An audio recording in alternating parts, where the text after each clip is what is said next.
Welcome to you to day 2 of the Frisco College Baseball Classic. From beautiful Riders Field, we've got a beautiful day here in Texas. And our first game featuring the Iowa Hawkeyes and the Houston Cougars. Welcome to you with Jack DeLongchamp. I'm Darren Vaught. We're glad you're here. Jack, a couple of teams today in search of that first victory of the weekend, in search of keeping their championship belt hopes alive. And Iowa battered and bruised. They've now seen 2 weekend starters go down there. They turned to Logan Rundy to keep those hopes alive, as you mentioned. He's coming off an injury last week. It's even just gritty enough to see him out on the mound. And for Houston, that bad man standing at 6'8", 250 pounds. It's Paul Schmitz. Darren, in 9 innings so far this year, they've had him on a tight pitch count. He hasn't surrendered a run yet. The German has been absolute nails, and in his 4th season wearing that Cougar uni, they love their dude on Saturdays. Houston took Oregon State to the brink yesterday, falling 2-1 in a bases-loaded situation to conclude the contest. Iowa not so fortunate. They'll look to bounce back after a 10-run loss at the hands of the Alabama Crimson Tide. A look at their lineup, started by Gable Mitchell. Mitchell, Wolf, Schultz, Strohmeyer. This offense has loaded from top to bottom. The numbers are, just gaudy. And for Houston, it's a little bit quieter offensively. It's been a tough stretch the last 3 weeks, but you know they're excited to get back into that dugout, really in hopes of not having to face Dax Whitney today. Look at the defense behind Paul Schmitz.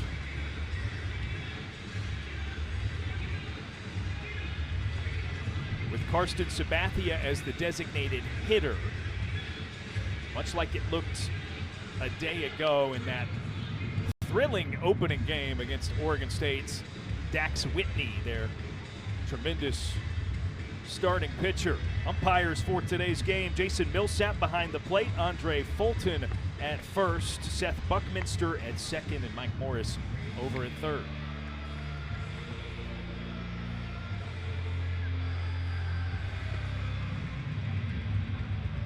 So Jack, yesterday we saw this as an Iowa team that did not strike out much, despite not a ton of success at the plate. It's a lot of trying to nickel and dime you as a defense and as a pitching unit.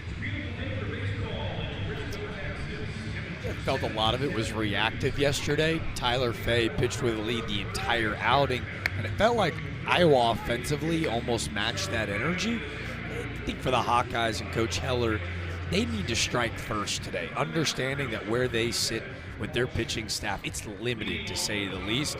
Rundy, it almost feels like a Johnny Holstaff pitcher by committee type afternoon for that defensive front. Offensively, it feels important for them to scratch first and scratch early. So here we go. Paul Schmitz, the tall righty, to face the left-handed batter, Gable Mitchell. 500 batting average on the season for Mitchell. And he watches the first pitch, a fastball for strike one. Schmitz, fastball, cutter, slider, curveball. He's got 2 different shapes for that breaking ball, but it's a fastball that he loves to throw. The slow wind, the second, bunted down to the ground, and it's foul. That looked to be off of Mitchell's foot. He goes down 0-2. Mitchell 2 for 5 yesterday in the loss to Alabama with a run driven in, one of the 2 driven in for the Hawkeyes. He goes 2 for 5, and his batting average drops from 519 to 500 even today. Like, that's the start we're talking about for Gable Mitchell. Hacks it foul. He'll keep his 0-2.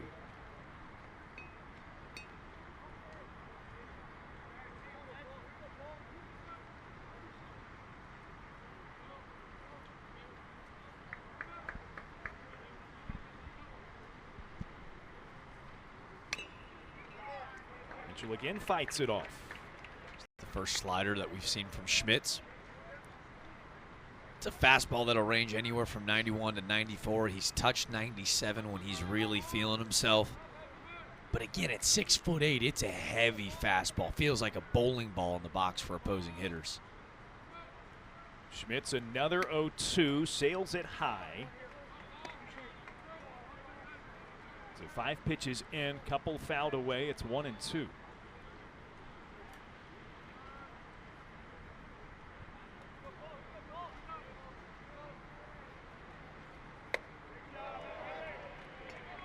Mitchell watches it high and outside, 2-2. It's a good take. He's trying to get him to hit into this big shift that they're showing. Mitchell, a pull side hitter. Outfield playing straight away, though.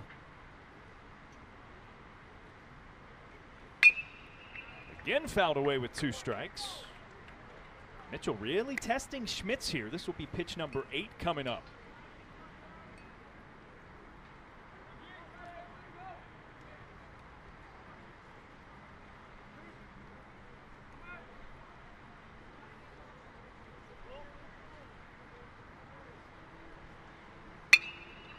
Wafted into the air, into left field. McLean dives and can't pull it in. Mitchell up easy at second base. A leadoff double on an 8-pitch at bat. This is just a cutter away that catches too much of the plate. Yeah, we saw Gable Mitchell rocket some baseballs yesterday. This isn't necessarily torched, but just perfectly placed on that left field line. It's a bit of a risky play for the left fielder, McLean Helton of Houston. Taught as an outfielder, hey, never want to dive towards the line. Got no support, nobody to back you up. In that case, especially in left, understanding that Mitchell is going to have to show off some real speed to turn it into a triple. I don't hate the diving effort, but heck of an AB from Gable Mitchell. Caleb Wolf squares and gets a bunt down. Schmitz, accurate throw to first. And so the sacrifice puts Mitchell at third with just 1 away. The big fella field the position, though. It's a throw that leads his first baseman, Riley Jackson, into harm's way. Great footwork to dance across the bag, secure out number 1, but dream start for Iowa. Now they've got their guy Cooper Schultz in a situation to do is just what we said in the open. How do you score first? Put yourself in the driver's seat. Cooper Schultz, the batter. Pretty big hole in the middle of the infield.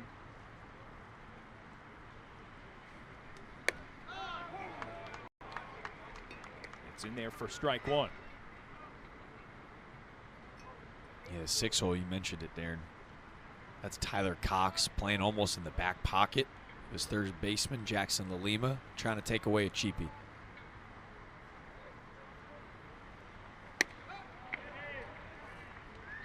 Bit off for Schmitz. Fastball makes it 1-1.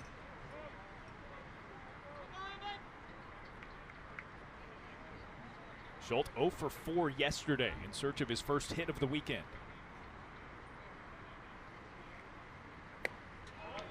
Swings and misses, and it's 1-2.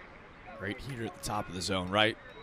This is just situational hitting. Runner on third, less than 2, infield back. Got to try to find a way to put a ball in play. If you're Schmitz, I'm curious. That fastball has been his put-away pitch at times. As here comes the defense flying in. Infield in, and is poked up into the air. Center field. Blake Fields is there to make the catch. Mitchell in on the sacrifice fly, and it's a 1-0 lead for Iowa. I'm not sure if we've got another look at this, but I don't know if I've ever seen a defense run the read option. They come flying in at the last second to go infield in. Schultz does a good job finding a pitch that he can handle. It's a heater at the top of the zone. He stays on plane, drives the ball into the outfield, and a sac fly, and Iowa gets on the board first. First pitch to Kellen Strohmeyer, placed beautifully on a bunt, barehanded the play, the throw from third, and Jackson Lalima gets it to retire the side. Hey, tell that ESPN desk we got something for you. Jackson Lalima. No glove? No problem. A barehand play to end the side.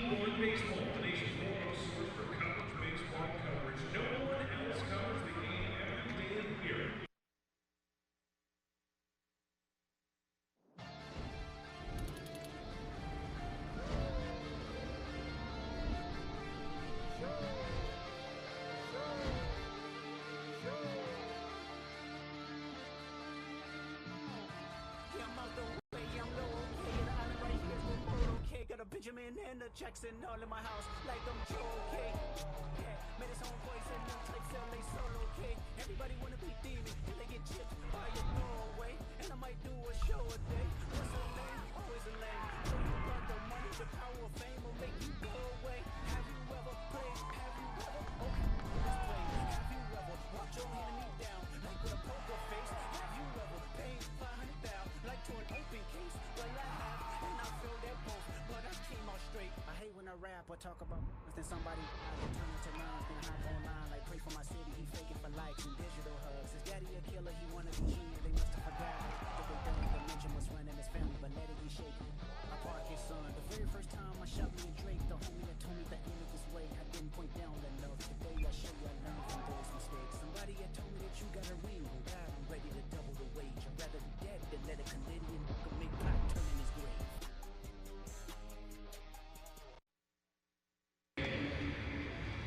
So a 1-0 advantage for Iowa before Logan Rundy even takes the mound for the Hawkeyes.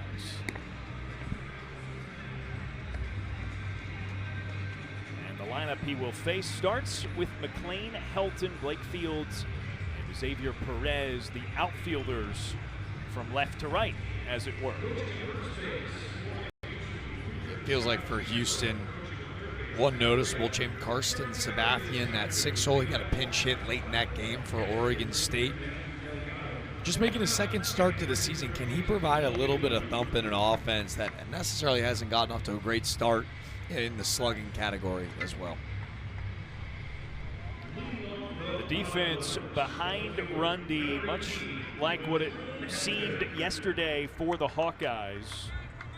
Saw some really stellar defensive play, in particular up the middle. Schultz and Mitchell in the infield, Ziegler in the outfield. Joey Narrett made a couple of great catches in left.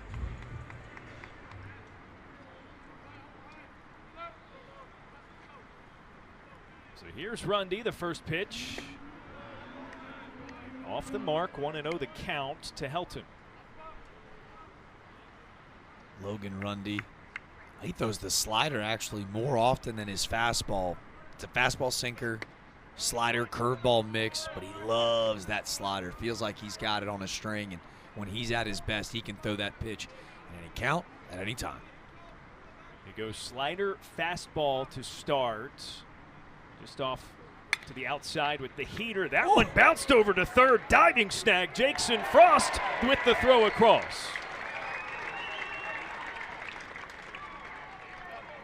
Giveth and taketh. Felt like Houston was going to match a double to start the game, and how about this play from Frost? The diving effort, phenomenal. The throw, he's got a cannon, Cotton. We see you, Frost.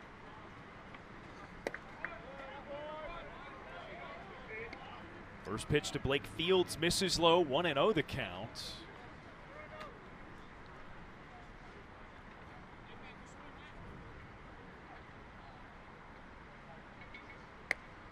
Here's the slider from Rundy, and it's across 1-1. Still catching my breath up here, Darren. How about the dueling plays from third baseman in the last two at-bats of the game? That was 107 miles per hour off the bat of Helton. Talk about the hot corner. Frost didn't need any extra time. Stellar plays both ways, too, right? One, you're running up with the bare hand. The other one, got to react and dive to one side or the other. I think Kellen Strohmeyer off the bat, great bunt, and Jackson Lalima with a play that you dream of at third base. Rundy low and outside, so he's struggling a bit to find the strike zone early in this outing. 3-1 to Fields.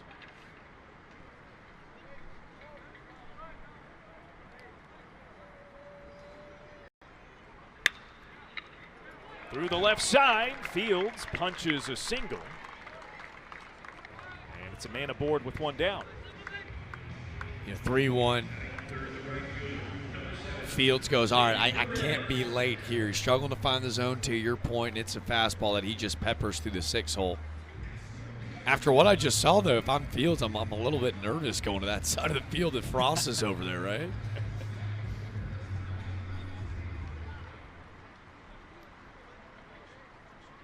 Here's Xavier Perez, the right fielder.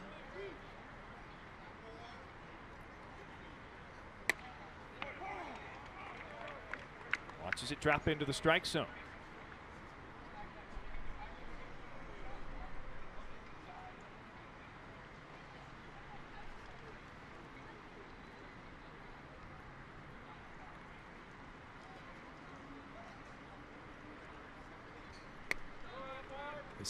This has been the guy for the Cougars. Leader in hits, batting average, extra base hits, homers, RBIs. Xavier Perez, just a sophomore. He's a guy that they are really excited, not only for this season, but what the future might hold for their stellar right fielder. Inside 2-1.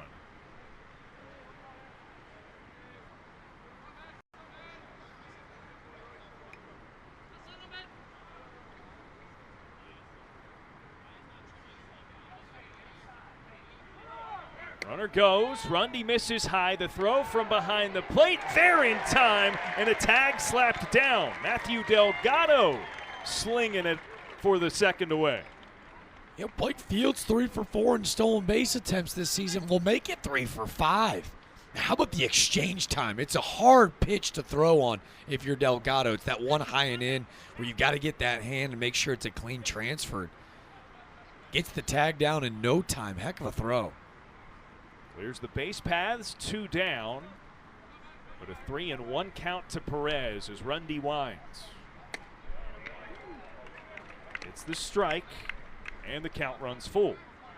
You're a little surprised to see them take off there, especially with Perez in the box. You understand that he's going to protect you, on a potential strike. But I think Matthew Delgado, they're kind of catcher by committee.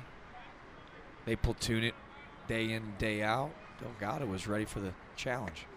Swing and a miss. Gets Perez. And it is 3 up, 3 down, kind of, for the Hawkeyes defense.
The Frisco Classic is brought to you by D1Baseball.com.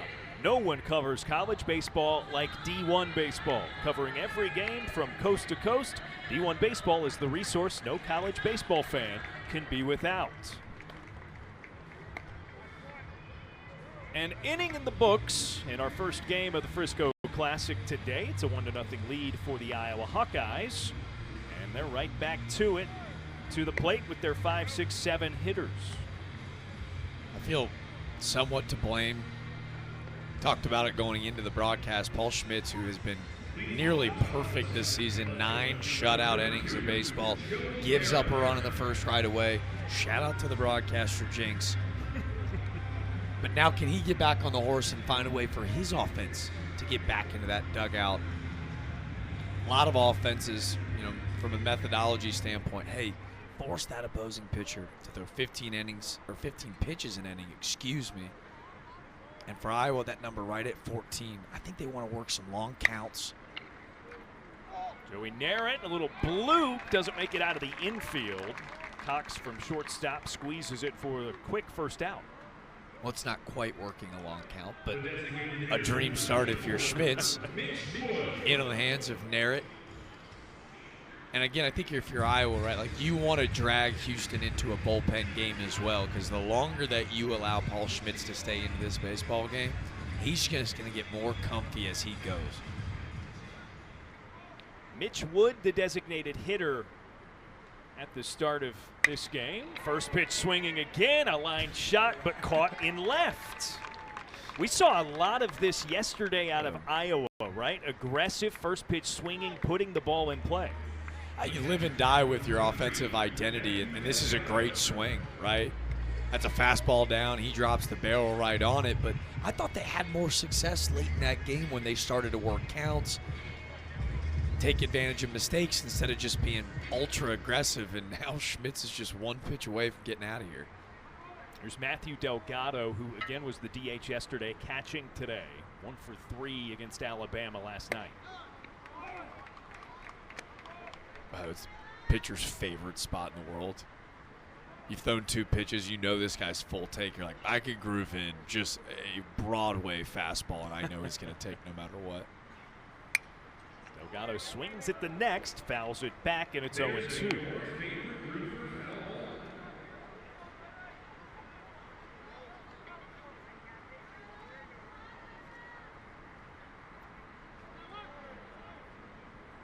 And 2 from Schmitz. This is low and away. Surprised not to see maybe an offensive conference there at 0-2. Yeah.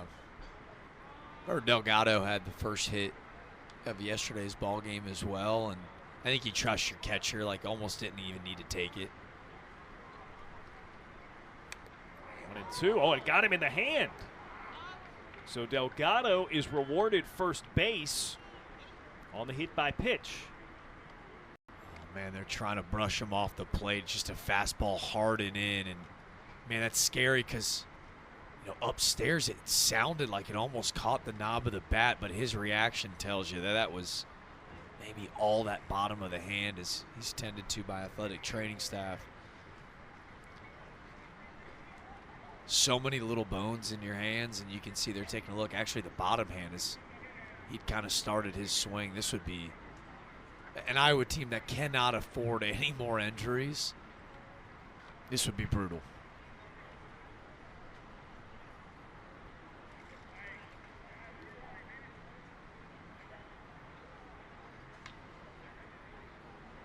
So Delgado getting looked at to see if he can continue.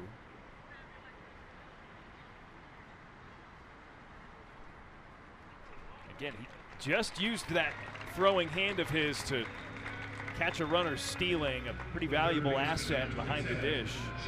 And he will trudge on as the base runner at first with 2 down. He's a catcher. He's tough. He ain't coming out of this game. Sure as heck not the second inning. First pitch to Jackson Frost. On the way from Schmidt, and it's in there for a strike. 90 miles per hour on the fastball. He's been 90 to 92 early here.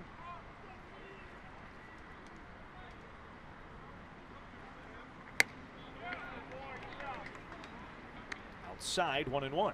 And outside of the HPP, 90-92, he's done a great job locating on each side of the plate. And on the hands, try to sneak one in the back door. That one just misses a hair off. Into the air, into right. Perez running forward. There's the catch, and the side is retired. So pretty smooth sailing for Schmitz and Houston despite the hit batter. No runs scored for Iowa in the second.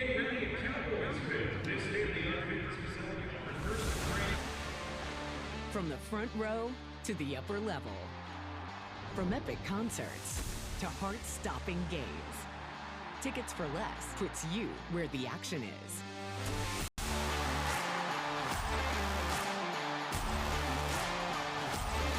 Experience the thrill of live events like never before. Every seat holds a story. Find yours at ticketsforless.com and never pay service fees. It was a simple idea. I wanted to make a bottle for myself that I could use for everything. It needed to keep my drinks cold, have the ability to mix my favorite drinks, and be easy to carry and clean. I didn't realize how many people would love their ice shaker and how it would change their lives. Hi, I'm Chris Gronkowski, former NFL player and the creator of Ice Shaker. I created Ice Shaker to help us all live an active and healthy lifestyle. Grab you an Ice Shaker today.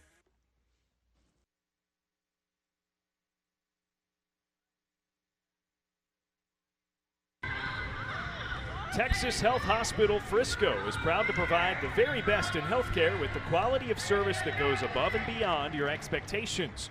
We've taken care of this community in its greatest time of need and will continue to do so in the years to come.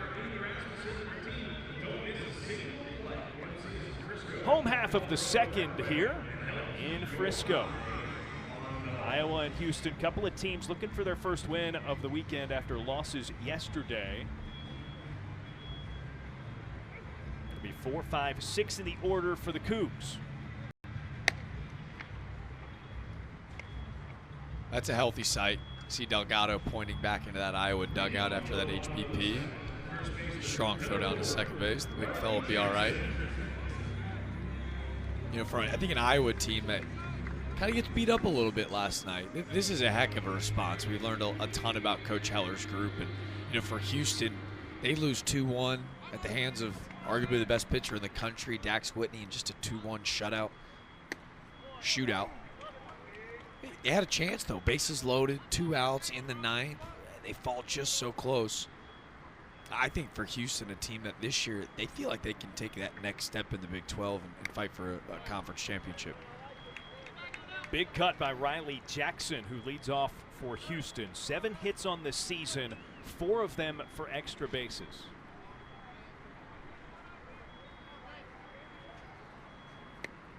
Wave and a miss, and Rundy gets him on 3 pitches.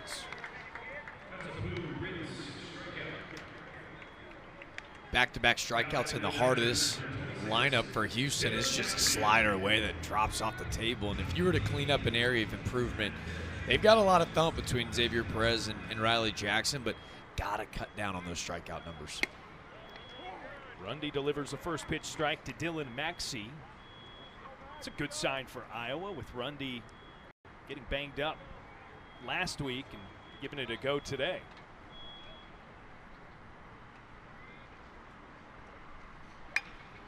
Over to the opposite side, and it's through the infield off the bat of Dylan Maxey. I love the 2-hand finish. It's a slider away. It's the exact same pitch we just saw him strike out Riley Jackson with, and he just rides this pitch out all the way through. Dylan Maxey, short, compact swing. This idea of like short 2, long through, right? You can hammer baseballs. That's a 100 miles per hour exit deal off the bat of Maxey. Solid piece of hitting. Rundy from the stretch. Misses on the inside to Karsten Sabathia, getting the start as the designated hitter for Houston today.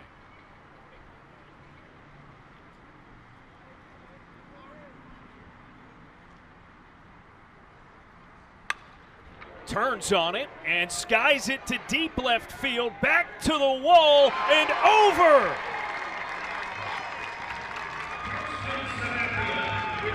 A 2-run shot for Karsten Sabathia.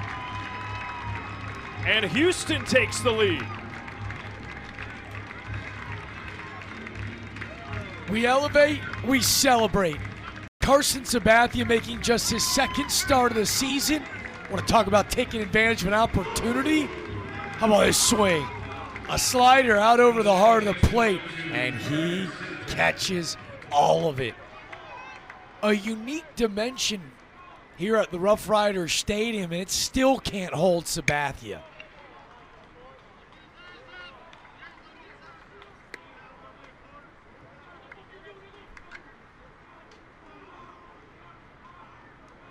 Pretty big swing for the Cougs. Give them their first lead of the day. And a couple bounced foul, 0-2 to Carter Sintek. You love it for the young man, too. Sabathia started his career at Georgia Tech last year. A little bit of an up and down season, if you will. Got off to a great start. And And he sticks it out this year. He comes back and playing for this team. He doesn't get the opening day nod like he did a season ago, but how about making a statement? That's a pretty loud one.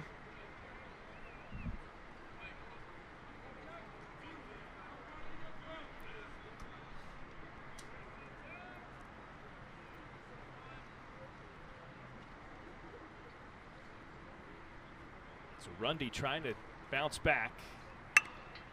It's a bouncer up the middle. Schultz from short. Quick exchange on the throw and a nice stretch by Wolf. Executes the second out. He's got to range a lot more due to the shift. And Cooper Schultz has showed us a few things this week. I mean, this has got to be a perfect throw, watching one motion field. And with really no oomph behind it, the splits from Wolf on the other side help ensure out number 2.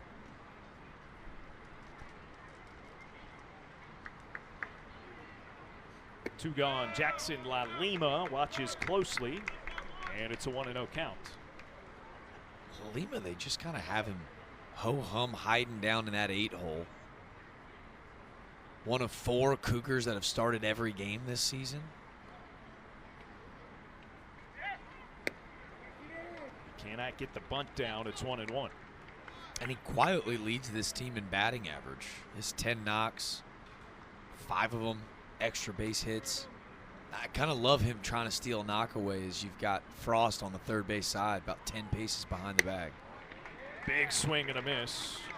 Lima can't catch up. And it's 1-2.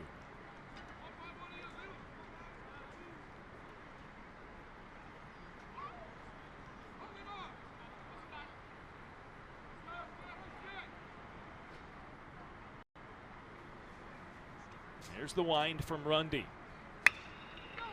Line foul.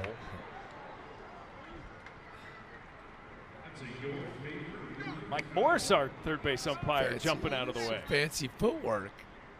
Doing a little bit of dancing. The two-step, if you will. You can see he's laughing about it down there, too. Like, yo, I need some shin guards down here, boys. Another 2-strike pitch. This time popped up and out of play.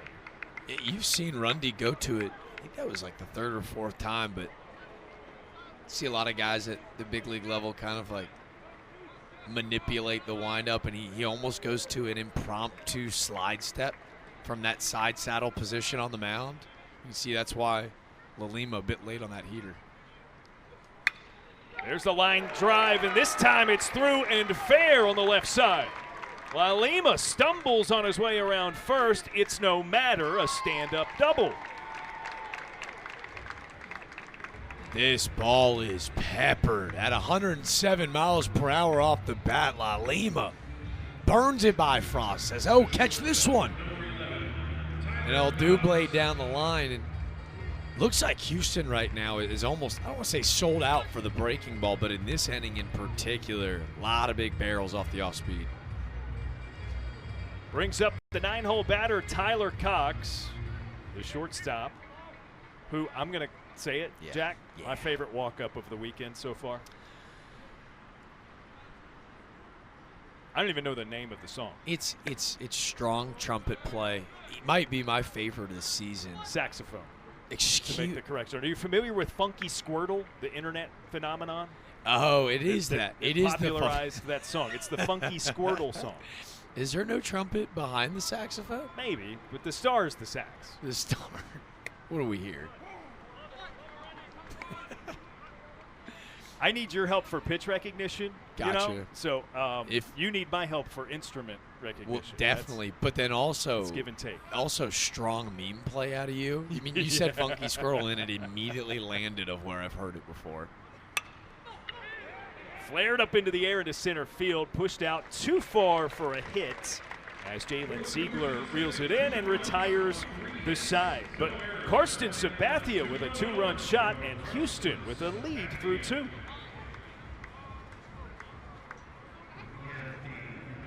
Texas Health Hospital Frisco is proud to once again sponsor the Frisco College Baseball Classic. This is a special year as it's the 10th year for this tournament here in Frisco. We are so excited to welcome those of you who are new to our area and those of you who live here but are out for a great baseball tournament. We are proud to be community partners with this organization and hope that you enjoy the weather and the rest of this weekend. Have a fantastic tournament. Play ball.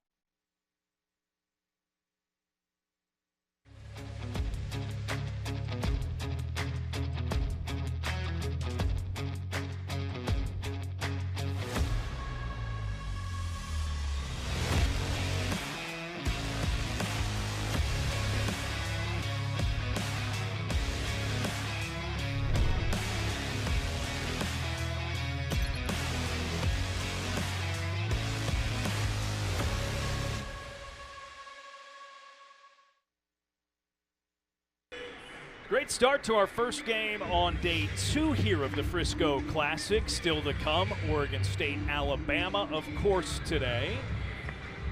But rounding out the action here at Riders Field tomorrow, an 11 a.m. Central start for the Beavs and the Hawkeyes, and then the Cougs and the Tide square off after that. Would this be our PGA equivalent of moving day? Sunday, Championship Sunday, depending on how everything plays out today on Saturday, we could have a potential championship matchup, a winner take all. That's a good way to put it. I mean, both of these teams, Houston and Iowa, lost yesterday, but a win kind of gets them back into the championship belt picture today. For those unaware, these peak events tournaments, always it's a championship belt. Strong. Professional wrestling style. It looks good. Can't confirm. We've seen it. Not only have we seen it, but, you know, an LSU team that has won 8 national championships, they won the Jacks Classic just last week. It's displayed in their trophy room. Like, we're playing for something that matters, folks. 9-hole batter for Iowa, Jalen Ziegler, with a couple of balls on the first 2 pitches from Schmitz, and it's 2-0.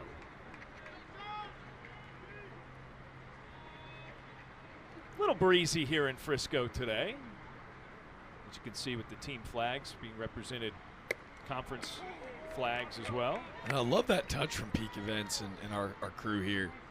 All 4 Power 4 conferences represented. Kind of puts it in perspective.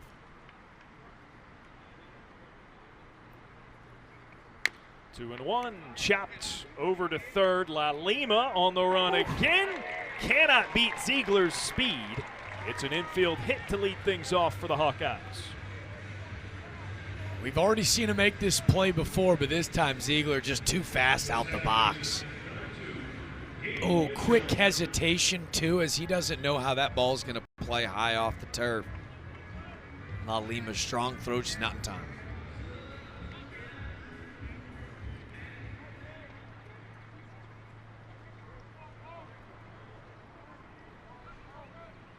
Top of the order, Gable Mitchell. Move over to Ziegler, the runner, who dives back safely. With his speed here, could they get creative? You could see it was a quick move. He was leaning a little bit out on that front side. Mitchell, who just handles the bat so well. 7 walks to only 1 strikeout. Could this be a potential hit and run spot?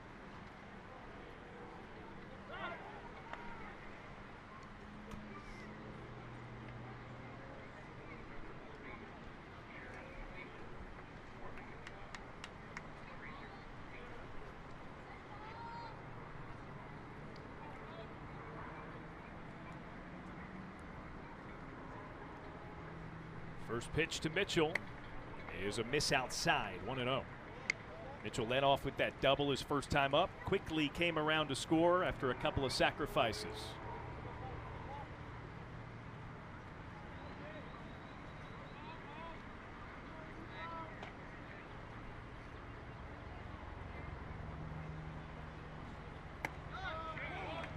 Dropped in by Schmaltz. Great pitch. Back to one with a slider. Remember, it was a cutter that Mitchell doubled on in his last at-bat. This much better location. So Schmitz set.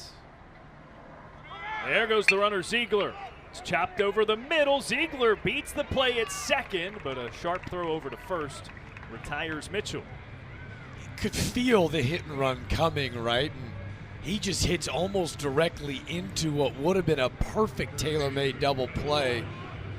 Give a lot of credit to Schmitz on the mound. It's a fastball that gets a little bit handsy on Gable Mitchell, and he just nearly misses a double play ball.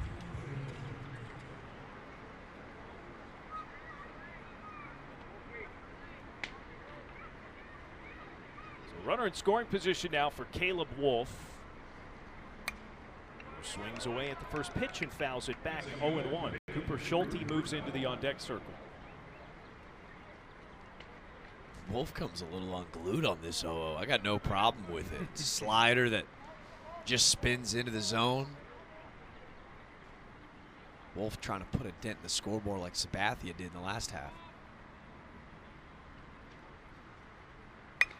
Wolf somehow sneaks that fair down the third base line. Ziegler in to score. Wolf is up at second. It's an RBI double. We've got firewood if this is a professional ball game. I mean, this is just 90, high and tight. He hits this right off the bat tape. And guess what it'll look like in the books, folks? An absolute laser of a double in the RBI variety.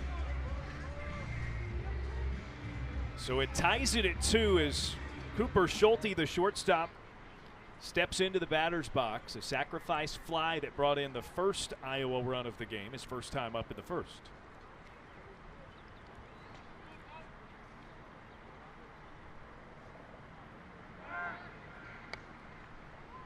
Another throw at the runner. Little timing pick play. That's what good hitters do, though. I laugh at Caleb Wolf, but there's a reason that he's hitting over 400 to start the season. 2 walks, 1 strikeout. He's constantly putting the baseball in play. It's good things happen, right? Schulte takes 1-0.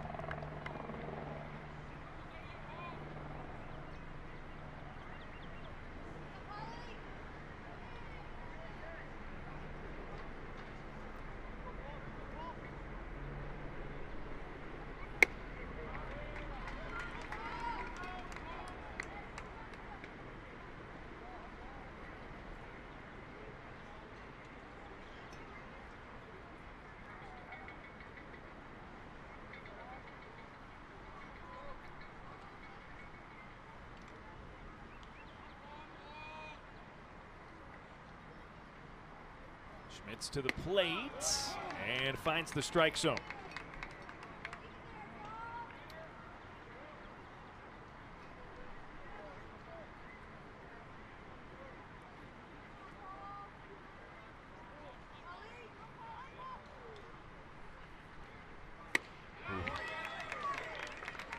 Now 2-2. Again, that cutter for Schmitz right now, it's just enough. Like, it's not a ton of movement, but when you're throwing 90, 91 mile per hour heaters and then out the hand, that cutter looks just like it. You can see big swing and misses for guys that don't often whiff in zone. With 2 strikes, Schulte blasts it out into center field for a base knock. And it drives in another Hawkeyes run. 3-2 lead for Iowa. Well, a game of inches. You think back at just this inning in general. Ziegler with an infield single. Gable Mitchell, if they don't hit and run, it's a tailor-made double play. Wolf a double with an exit velo of about 40 miles per hour. And then Schulte going, hey, it's time to keep piling on. This, just a perfect piece of hitting. 102 off the bat. And he cashes in another RBI in just the 3rd inning. Here's Kellen Strohmeyer. Hammers it down into the ground. Quick flip to second, gets the lead runner, but unable to get 2. Nice start to the double play effort by Carter Sintek. That's remarkable. This was even close. I mean, this takes him out dang near first baseman's pocket to his left. Strong throw to get the lead runner.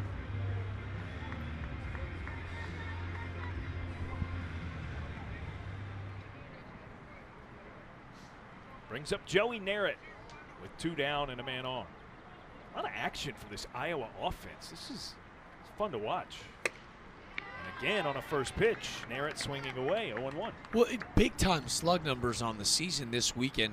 We made the joke about death by 1,000 cuts. It's kind of what it's felt like so far through these first three. Constantly putting the ball in play, making the defense work for everything they got. And it's aggressive early in counts, too. Strohmeyer back to the bag. He's 3 for 3 in stolen base attempts this year.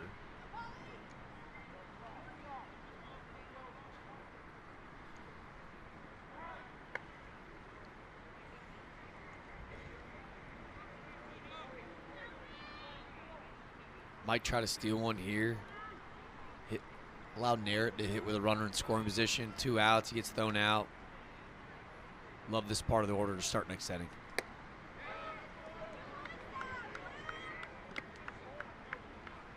Taken by Narrett, and it's 1-1. Good pitch, but behind the plate, Dylan Maxey set up in. He misses away.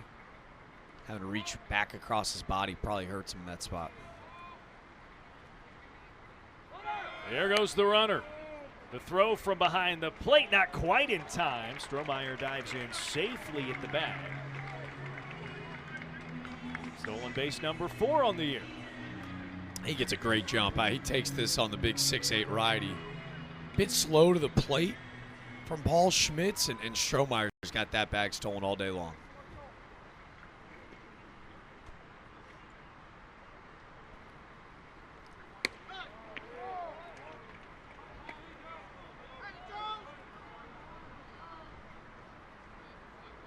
Got to be careful here if you're Schmitz. He yanks that fastball at 92 and now Narrett in a 3-1 count with a runner in scoring position. They're looking to hang another crooked number. 3-1. Drops low in the zone.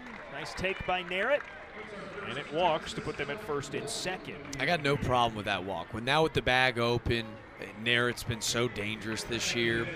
Now you look at Mitch Wood, who just making his second start of the year. He's hit 455 in 11 plate appearances. So by no means is he out of the woods, but you take your chances on a righty-righty spot.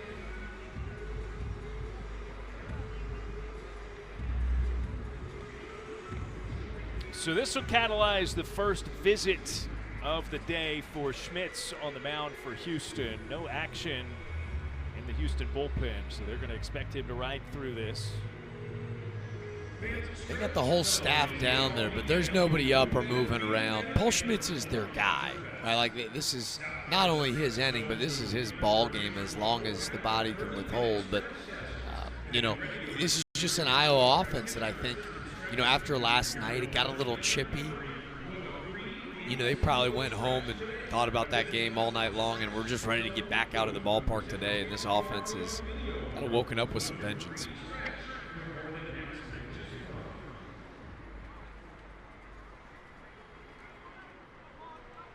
Wood, a line drive that was caught to left field his first time up. On the first pitch of the at-bat, too. Let's see if he's super aggressive 0-0 again. First offer from Schmitz. Swung on and missed 0-1. I think that's the odds-on favorite. Anytime you go into an Iowa plate appearance, it's like, okay, is this person going to be aggressive? I'm hammering yes. Yeah.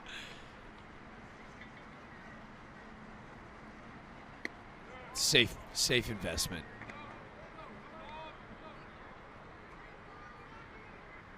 Schmitz throws the fastball 51% of the time in 0-0 counts too. So you're going, I flip a coin. Am I getting a heater? Just let it rip. The 1-1 spins into the zone. Be careful with that breaking ball again. He's leaving it at the top of the zone. See if he tries to climb, take advantage of the aggressive nature of Mitch Wood. Climb the ladder with that fastball. 2 strikes. And it's outside, 2-2. I think that was the intent. we've seen him. The harder he tries to throw, gets in that back pocket, that fastball up to 92, it seems like he's yanking a little bit, like the timing between his lower half and his arm action just a bit off right now.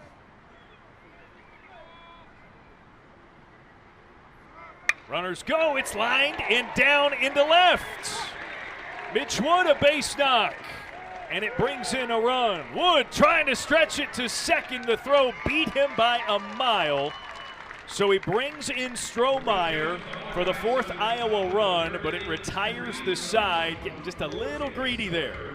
He's trying to take an extra bag, a hit and run, first, second, bold strategy, Cotton. Let's see how it pays off for him. Well, it does, until a little bit too needy on the base path, but Iowa gets their crooked number they were looking for. They reclaim the lead.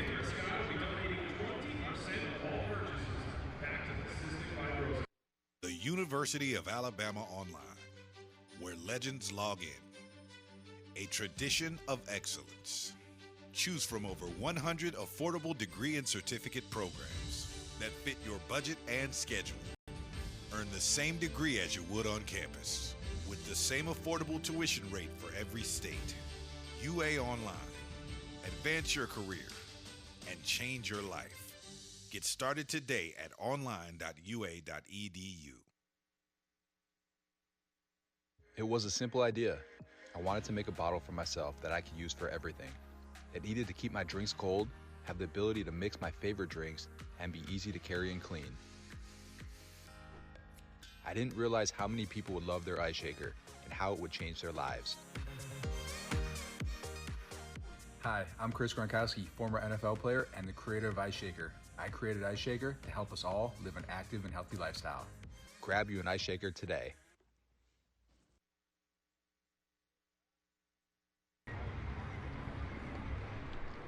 At the home of the Frisco Rough Riders, Riders Field, the Lazy River out in right. Just a fantastic venue.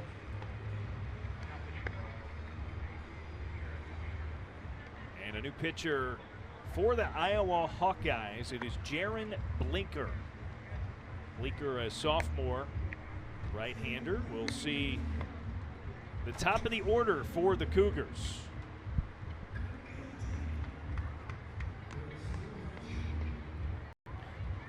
So Rundy gave it a go. Gets through the lineup once, gives up the 2 runs. And now it will be pitcher by association. Yeah, it's Johnny Holstaff day. It's a bullpen catcher's nightmare, if you will, where he's just going to be hot.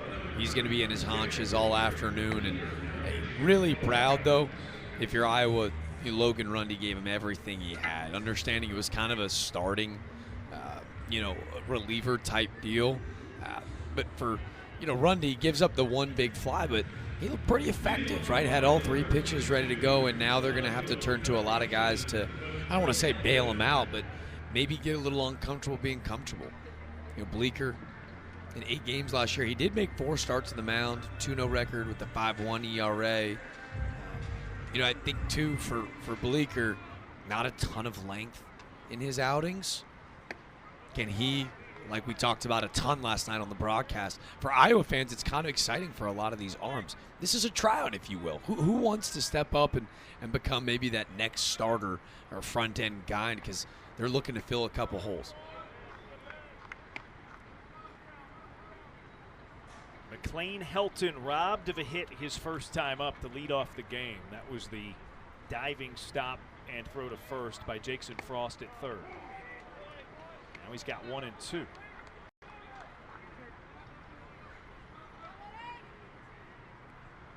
Bleeker at 93 miles per hour on that fastball.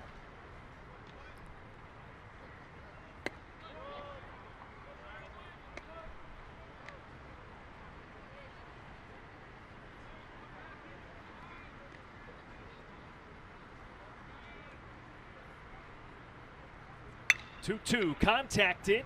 Here's Schulte from shortstop, making it look easy. That's 1 down. Jerome Bleeker, that fastball slider mix, he's going to work off that. Trying to split the plate is a bit of a 2-seam fastball as well. Get in on the hands of the righty and away from a lefty. And Schulte at short. I know that's about as routine as it gets, but everything he does, man. Iowa's got one smooth shortstop. Blake Fields watches the first for strike one. He singled and was caught stealing his first time up.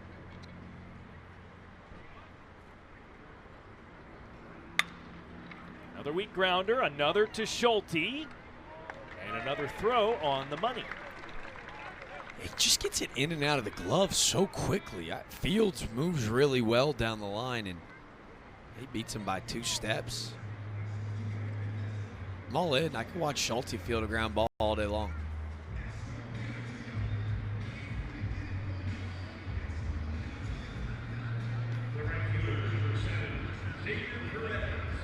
So 2 down, nobody on for Xavier Perez.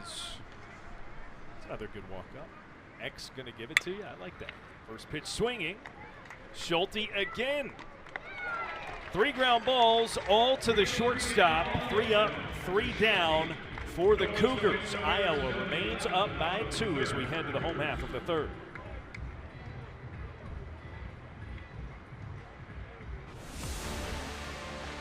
From the front row to the upper level. From epic concerts to heart-stopping games. Tickets for Less puts you where the action is.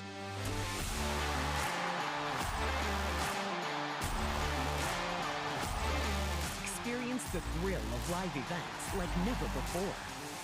Every seat holds a story.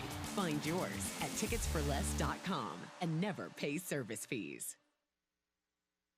We have a beautiful hospital, a hospital that was designed not to look like a healthcare facility. It has a warm and welcoming environment for our guests and our patients that come in, but it's really what's inside that building that makes the biggest difference. We have a dedicated group of professionals here that have been going above and beyond for this community for the past 2 years since we've been open, and really have a passion for providing outstanding care in a warm and welcoming environment.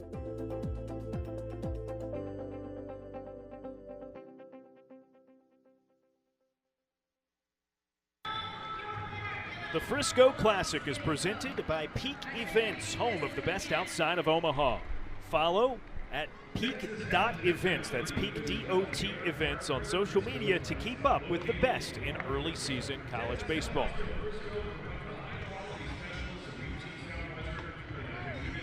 Two and a half, or three innings rather, in the books as we head to the top of the 4th inning. Iowa back to the plate. Paul Schmitz back out onto the bump. Feels like that because what Bleeker was just able to pull off. 3 up, 3 down. Yeah. I asked for more Schulte. I got more Schulte. 3 6-3s in a row. And you often talk about, like, when you throw up a crooked number, you talk about winning the inning. Try to simplify things. Yeah, Houston gets the 2-run homer off the bat of Sabathia. You take your first lead of the game. How about those hands? We see it, Coach Pearson. This is a pinch hitter for Iowa. Matthew Burt in at the catcher spot. Remember, Delgado got hit by the pitch his last time up.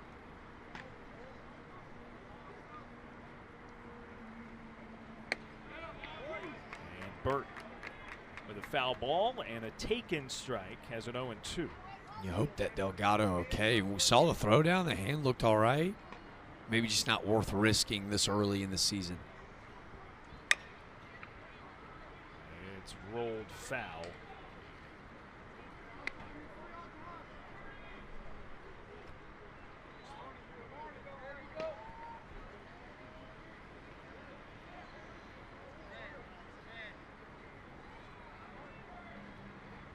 Schmitz gets a swing and a miss.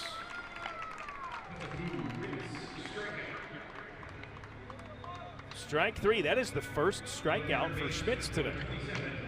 He came into today with just 9 on the season across 2 outings in a fastball at 90-92. He's thrown out a lot of bats this year, but give a lot more credit to Iowa. Like, these guys have just found a ton of barrels. First pitch strike to Jackson Frost. Fly ball to right his first time up. He's 0 for 1.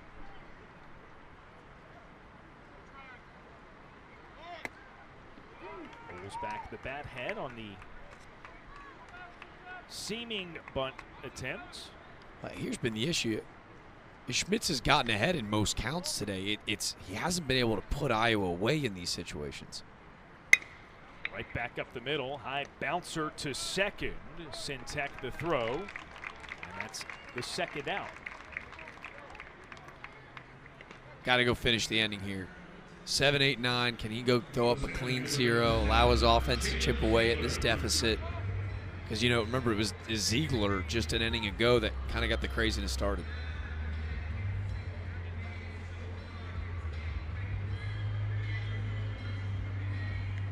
Ziegler an infield hit to lead off the third.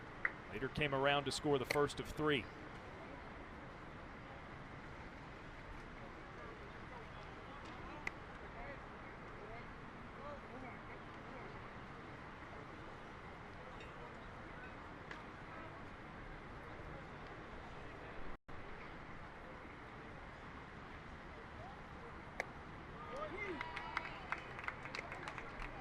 In there, 1-1.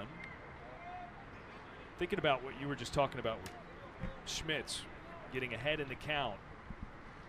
3 of Iowa's 4 runs have been driven in on 2-strike pitches. That one stroked out into the gap in right center field, and it's down for a hit. Ziegler's second in as many plate appearances. That's 3 straight at-bats that Schmitz has been able to get to 0-2, and this time he gets away. We actually talked to Rob Vaughn last night of Alabama. See the reaction from Schmitz, he knew right away. Rob Vaughn at Alabama, he said, scouting these guys. You said it on the broadcast. 5 Hawkeyes hitting over 400 right now. He's like, they've got 3 guys that are hitting over 350 with 2 strikes on them. Like, that's unheard of.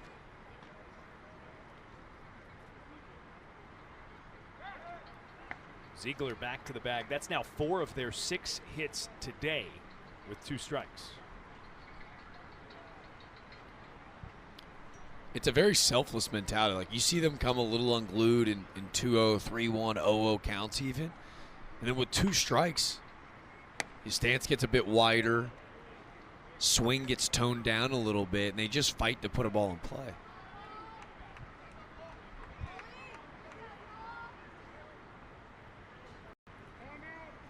One and 0 to Gable Mitchell at the top of the order.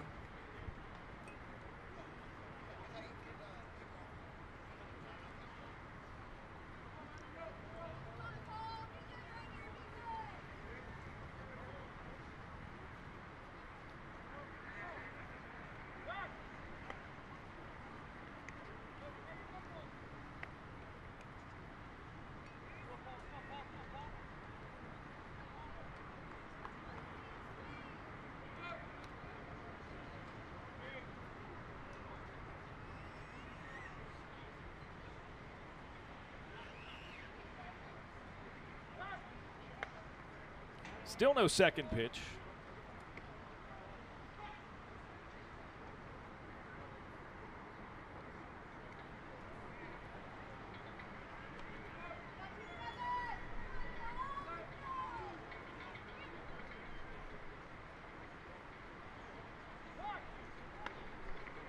Paying close attention.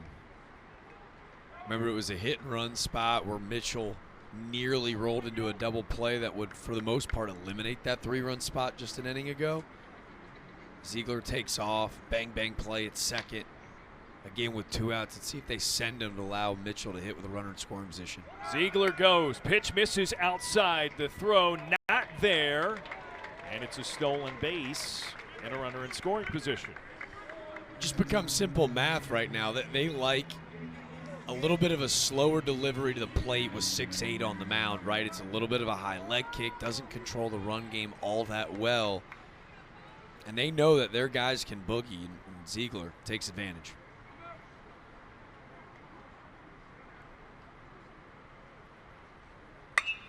Mitchell yanks it down the line. Just foul. Well, it's a loud strike one, but it's even louder when he clatters it into the tin roof down the right field side. And it bounces back in play. I mean, he just catches all of this. Another cutter that just catches too much of the plate. Can't miss there. Now 2-1. They're going to throw back at Ziegler at second, and the throw gets away, but Ziegler unable to pop up in advance. Nice deke by Tyler Cox, keeping that tag down to make him think that he's still got the baseball in his mitt. Because with where Blake Fields is playing in center field, if he knows right away, never want to make the last out at third, but he probably could have taken it with ease. Now a 2-1. Off the handle and fouled back into the air. It's just such a pesky offense. Like, it's got to be so frustrating if you're on the mound where they just spoil such good pitches and wait for you to make a mistake. And so far today, they have not missed many mistakes over the heart of the plate.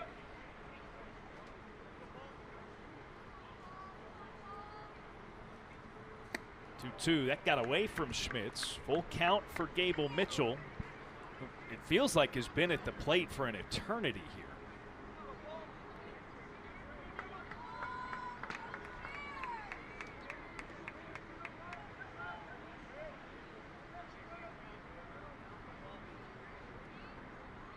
The 3-2. Ziegler takes off. It's on the ground. A diving stab at second by Sintek, but nowhere to go. He tried it home. Ziegler's across, and it's the 5th run for the Hawkeyes. The inning was all for naught. He had gotten out to 3-0-2 counts. He's got Ziegler dead to rights. 0-2, Ziegler singles out into right center. Stolen base. And now all of a sudden the entire complexity of the inning changes as Schmitz fighting for everything he has, and this Iowa offense is churning.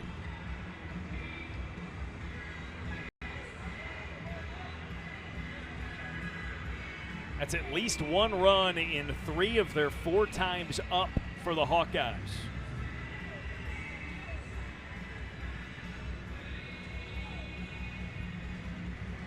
And it'll be a new pitcher for Houston. In comes Ryan Rodriguez.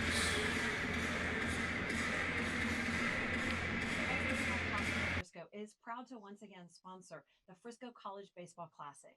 This is a special year as it's the 10th year for this tournament here in Frisco. We are so excited to welcome those of you who are new to our area and those of you who live here but are out for a great baseball tournament. We are proud to be community partners with this organization and hope that you enjoy the weather and the rest of this weekend. Have a fantastic tournament. Play ball.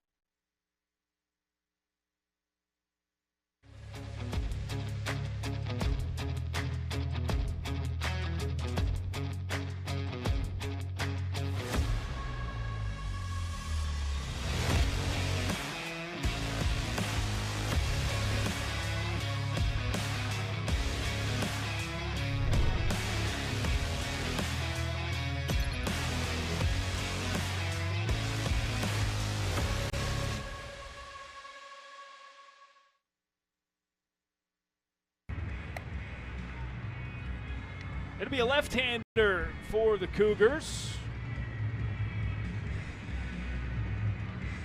In relief of Paul Schmitz.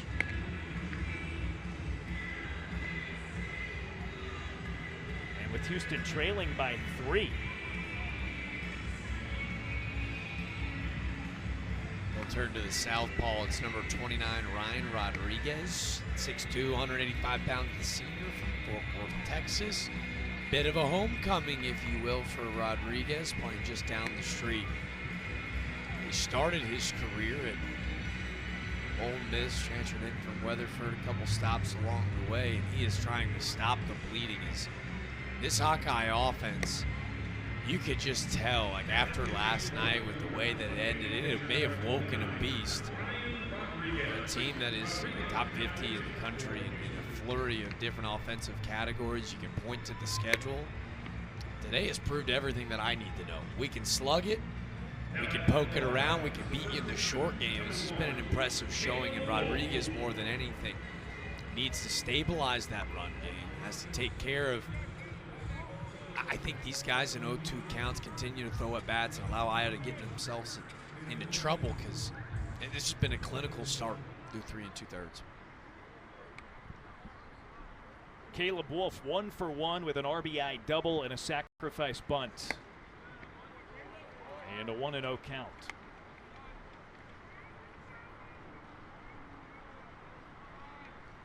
Two away, runner at first base following the RBI single by Gable Mitchell prior to the break.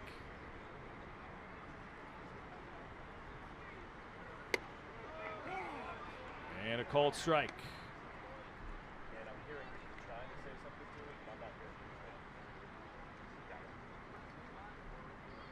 Through 4 appearances this year, Rodriguez pitching to a 3 ERA and 6 innings of work. 6 strikeouts to 7 walks. Important that, obviously if he wants to be a go-to guy out of the pen for Houston, that walk number is going to have to stay low. He's getting the nod because opponents just hitting 227 against him. The stuff's really good. Big breaking ball, fastball that players really well off of it. Got to throw strikes in these spots. Runner goes. That's ripped out into center field. Quarter in the merry-go-round. Hawkeyes keep it going. They're at first and third. And we are just getting a whole lot of baseball stuff out of the Hawkeyes. Not a lot of extra base, but who needs it? Not necessarily a hit and run, but a run and hit with 2 strikes. And it's an easy first and third.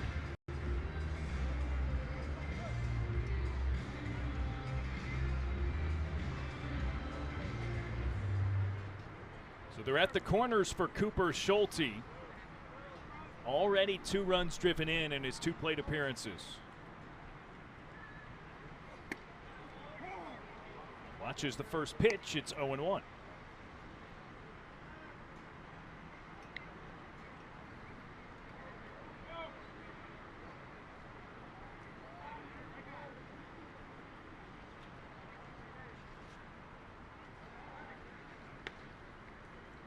You like Rodriguez in this spot too. 4 Iowa lefties in this offense. All 4 of them come in the first 5 hitters.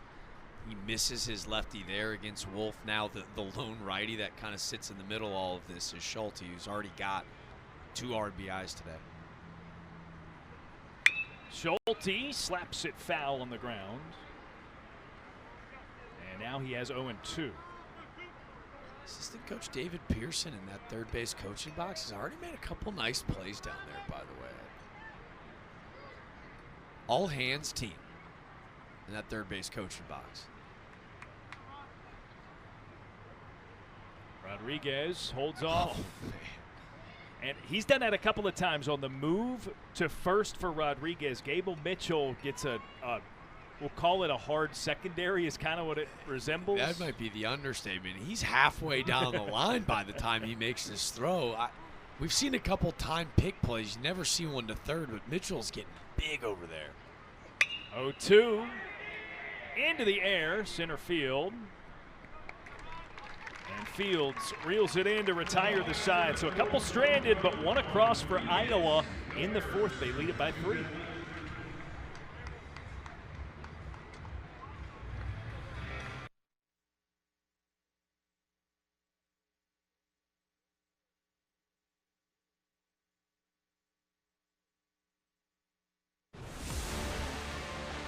From the front row to the upper level.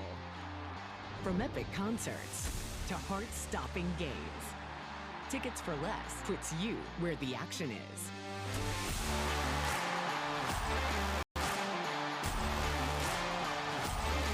Experience the thrill of live events like never before. Every seat holds a story. Find yours at ticketsforless.com and never pay service fees.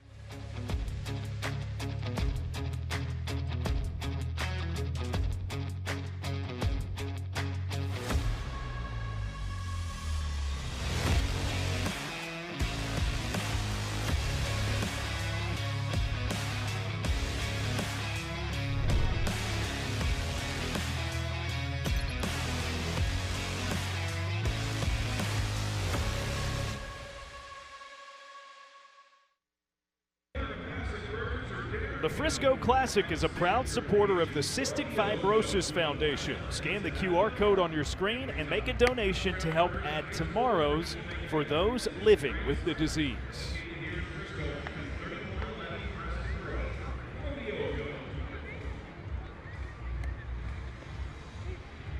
Houston Cougars back to the plate, trailing now by 3. Game 1 of our second today of the Frisco Classic. And the first baseman, Riley Jackson, to lead things off. 0 for 1 with a strikeout.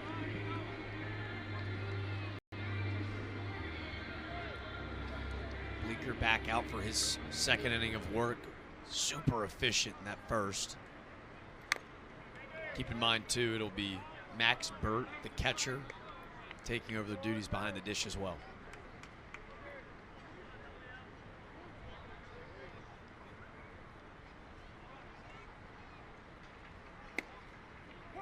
A watched strike 2, and for the second consecutive plate appearance, Riley Jackson, 2 pitches, is down 0-2. Slider for Bleeker's wipeout. Wiped it over into the opposite batter's box that time. Yeah, he's trying to miss low in a way. Obviously, he kind of falls off the rubber, but let's see if it changes the eye level and they try to go hard in with a fastball. Drifted it outside again, 2-2. Back to it. Just not as sharp now. It puts Jackson back in a 2-2 spot, makes the fight a little bit easier. There's the pitch inside, a swing and a miss, and a strikeout. Well, it's not really well executed. It just kind of backs up on Jackson. He can't clear the hands in time or just take, as that ball is about 3 pitches in, and Bleeker's starting to cruise.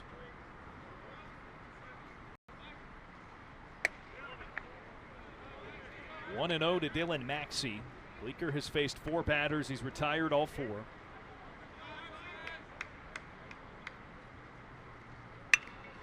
Ground ball right back up the middle. Schulte ranges and can't squeeze it. Infield hit for Dylan Maxey. His second knock of the day. He's 2 for 2. Well, they had him pinched the other way. Remember, he smoked a single out in the right field. This time he stays through the middle of the field, so Schulte's got a long way to go get this baseball. And, you know, at first glance, you're like, there's no way he's going to get there. And he gets there, and you're like, oh, my goodness, can he hold on? But now a similar song and dance to just 2 innings ago as it's a single, and now Sabathia's turn. He had a 2-run home run his last time up. Waves and misses at the first pitch breaking ball for an 0-1. Karsten Sabathia, son of the Hall of Famer CC.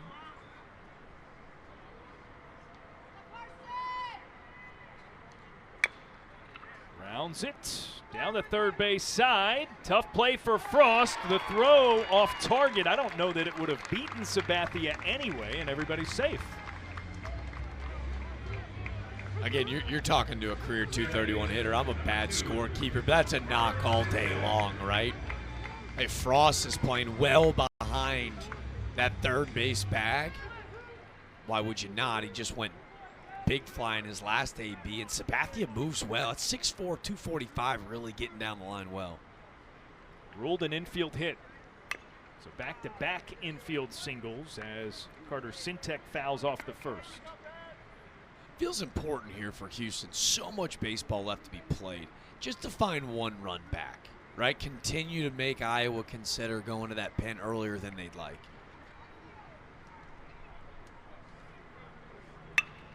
Sintek punches it down onto the ground. Schulte, the easy toss to second. The turn from Mitchell is there in time. A beautiful double play that maybe is going to get reviewed before we conclude the bottom of the 4th inning. So they're keeping the infield out onto the field. Outfield too, for that matter. Everybody stays.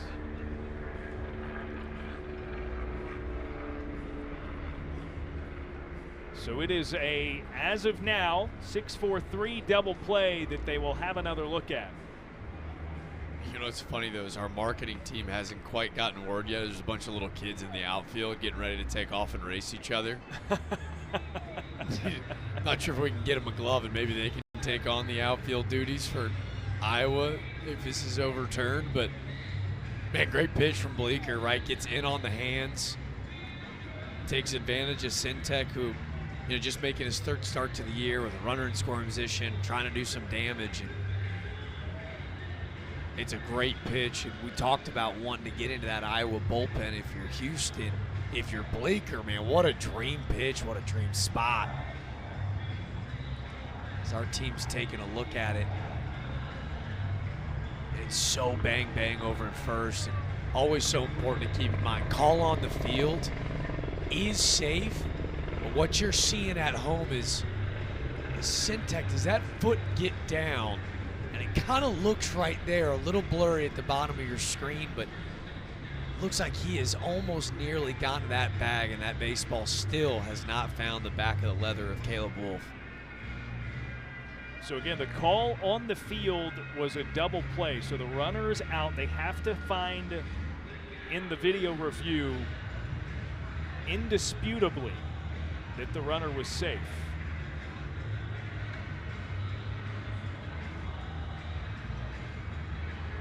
We had one overturned in our Alabama-Iowa ball game last night. A Justin LeBron double down the line that found chalk. It was a little hazy upstairs on our decision, but they said that they had found enough. So Iowa hoping to not be on the negative end of another review.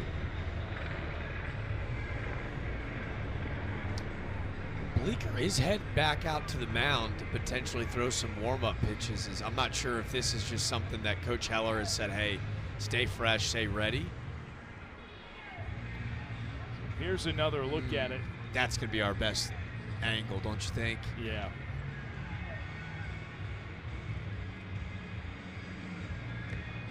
Based off that last review, it might look like they might have enough to overturn.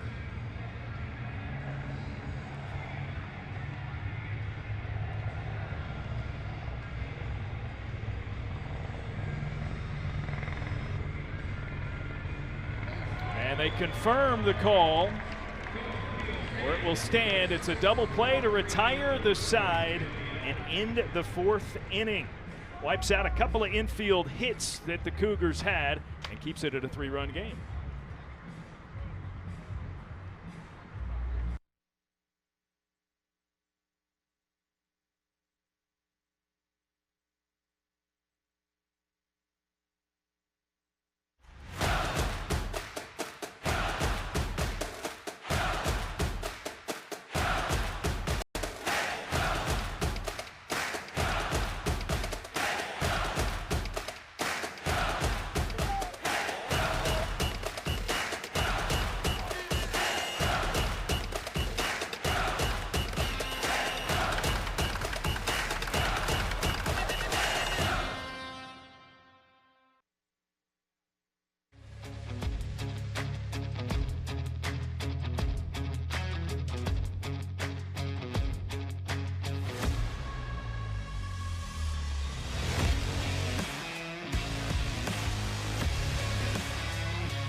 All right, Jack, it's time for our Cystic Fibrosis Foundation trivia question. The Frisco Classic, proud supporter of the Cystic Fibrosis Foundation. Make sure you participate in the daily trivia. Today's question is, it's a baseball one. In 2016, the Houston Cougars had their first player inducted into the National College Baseball Hall of Fame. Who was it? Was it Brad Lincoln, Tom Pachorek, Doug Drabeck, or Brad Sullivan? So hold your answer. Let it marinate. Chew on it for an inning here, and we'll revisit that. Do you have any clue?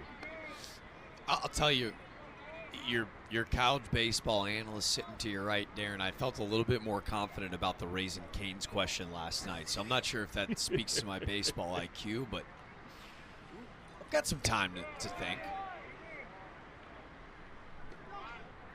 2-0 to Kellen Strohmeyer. 0 for 2, but it's a weird 0 for 2. He got robbed on a great play at third his first time up, and then reached on a fielder's choice, stole a bag, and came around to score. Flails that one foul, and it's 2-1. Yep.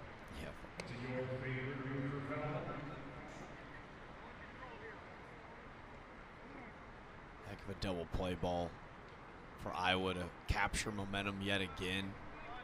This offense has just been so relentless. Hard ground ball, Hot Wheels off of the mound, but no problem for Tyler Cox at shortstop. 109 off the bat. Strohmeyer still hitless, but some of the loudest barrels we've seen today, and nothing to show for it because Tyler Cox, skee ball is kind of what I was thinking. Hot Wheels, I like your answer better. But this comes off the mound in a really unique way that Cox has to really emphasize staying ground up with his glove. It makes a nice play for out number 1. First pitch to Joey Narrett, left on left matchup, and it's a foul ball.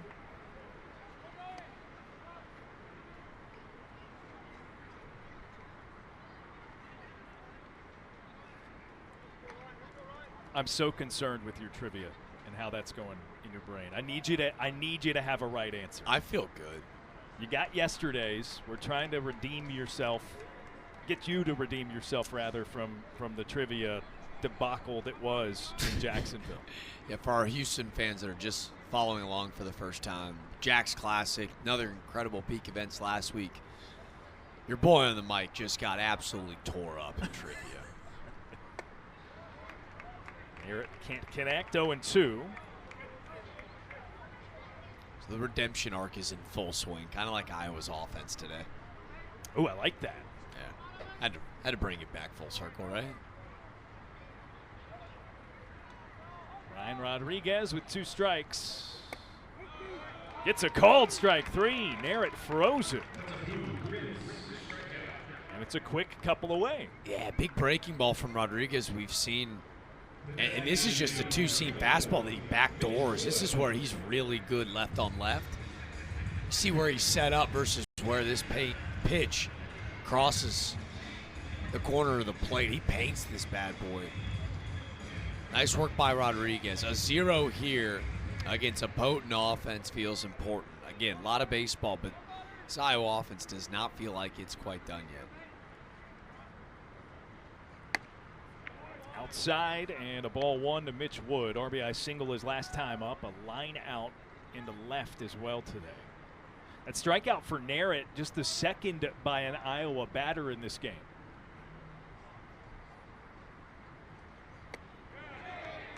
Narrett started his motion, check of his swing over to first, and Andre Fulton says he did go. This is an Iowa team that did not strike out a ton last night against Alabama either. Yeah, three times, I think. Just 3.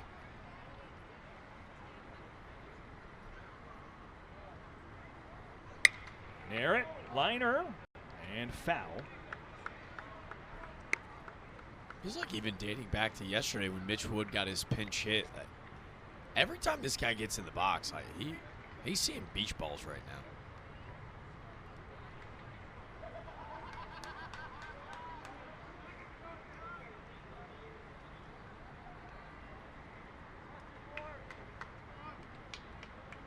Rodriguez gets a swing and a miss from Wood. Consecutive strikeouts, just the second and third of the day by Iowa batters. And the Hawkeyes go in order in the top of the 5th.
Back to our Cystic Fibrosis Foundation trivia question. In 2016, the Houston Cougars had their first player inducted into the National College Baseball Hall of Fame. Who was it? Jack, you got A, B, C, or D?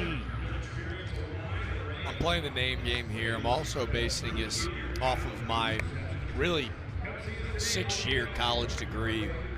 When in doubt, go C. I do feel confident Doug Drabeck. I'll go C.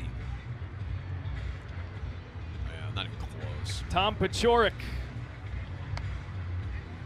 Congratulations, former Tom. longtime big leaguer, 5th-round pick to the LA Dodgers in 1968. He was an all-star one time in 1981.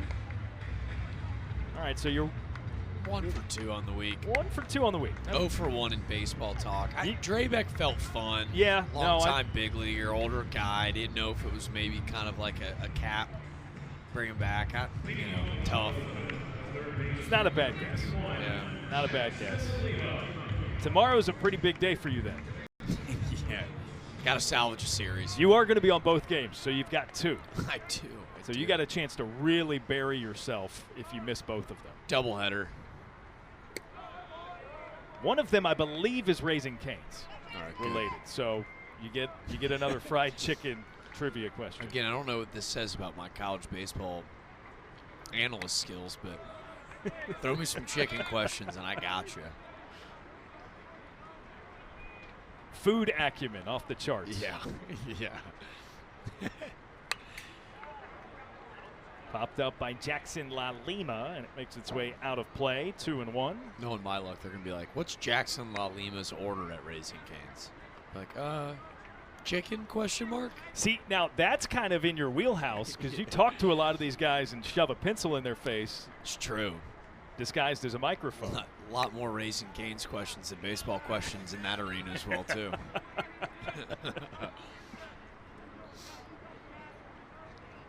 So I think your travels and your whimsical baseball interviews could uncover an answer for something like that. Got to do my homework. I'll be ready.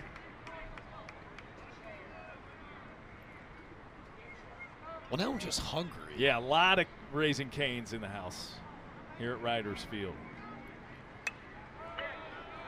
Foul ball off the handle, so La Lima keeps his full count. He's 1 for 1 with a double that he smoked at 107 off the bat. It's a big at-bat. Bleeker, his now 3rd inning of the week, has looked really good. Lima catches up just enough to get a piece and stay alive. Just keep staying alive. Bleeker, a sophomore. We told you last year, just 8 2/3. This year, he's already thrown 7 2/3. Wave and a miss. Stayed with it and wins the battle. A strikeout of Jackson La Lima. That's a big win, man. 3-2, keeps fouling off fastballs. This is a ton of intent behind this slider. Right? Hey, I got to go win here. And I'm going to get you to chase in and out of the zone. Heck of a battle. Bleeker wins yet again.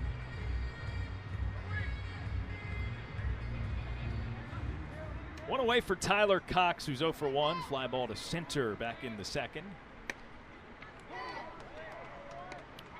There's a first pitch strike for Jaron Bleeker. With that strikeout too, Darren, that now marks a career high, collegiate career high in innings pitched. Dribbler over the middle. Schulte slides, stops it, spinning throw off target. And it'll be an infield dock for Tyler Cox. Man, have we some spectacular shortstop play this weekend. Schulte, another ranging to his left. How he gets to this is remarkable, quick to the feet.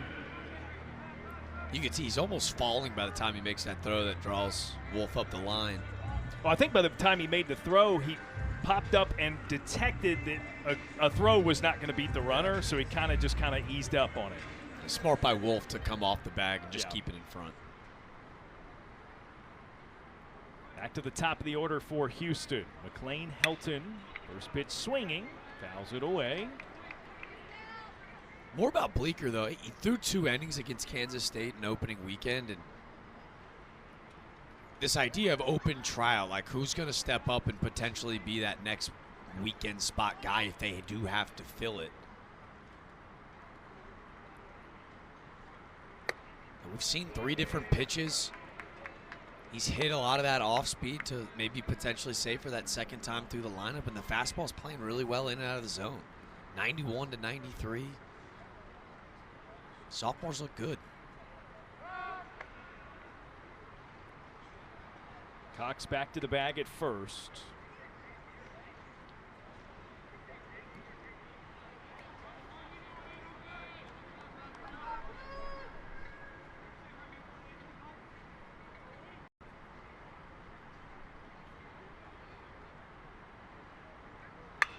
Helton sends it skyward into center. Ziegler the catch, and that's 2 down. It's a little in on the hands, and there's that slider from Bleeker that it helped, and you see that front side lands a little early, the backside dips, and big out number 2 at the top of the lineup.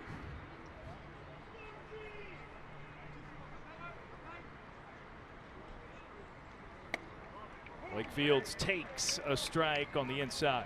1 for 2, singled in the first, a grounder to short more recently in the third.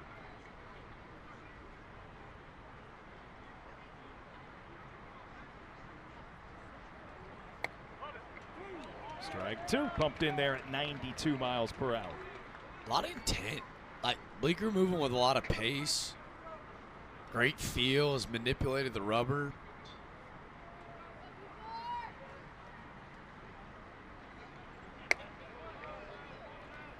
And when he gets going downhill, it almost looks like he's rushing through and he's not really coming set.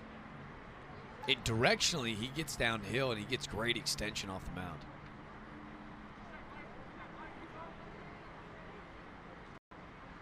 Bleeker a 1-2. Drifts low and away.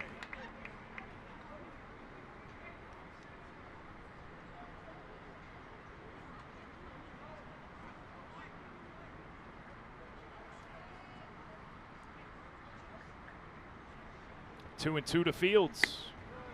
Full count. Xavier Perez awaits in the on-deck circle should he be needed.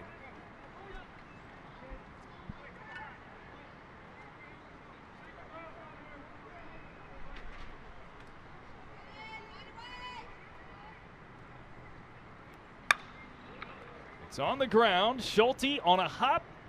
A throwing on the run to first, and it retires the side. So a runner stranded for the Cougars, who have not scored since they put up those 2 in the second.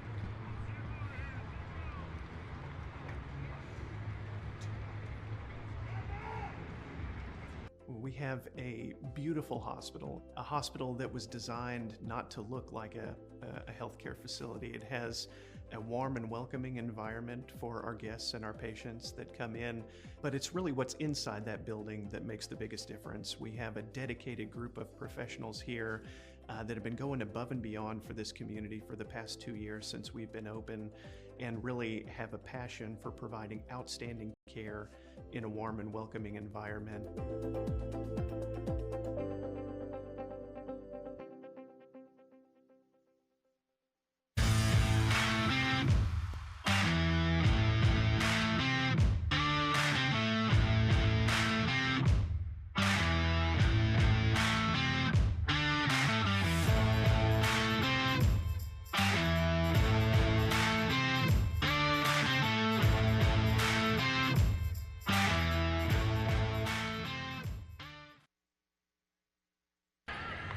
The Frisco Classic is brought to you by D1Baseball.com. No one covers college baseball like D1 Baseball. Covering every game from coast to coast, D1 Baseball is the resource no college baseball fan can be without.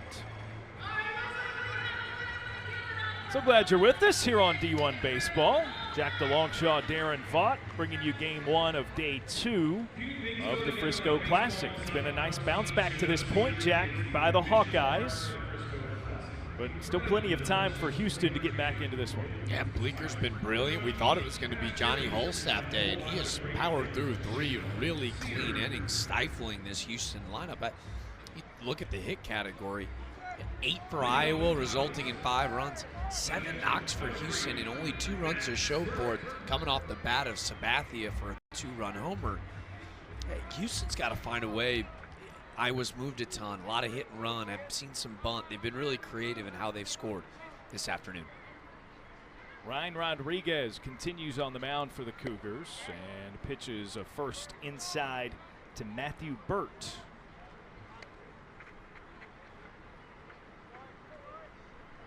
Forgive me, Max Burt. I was thinking Matthew Delgado, whom he replaced.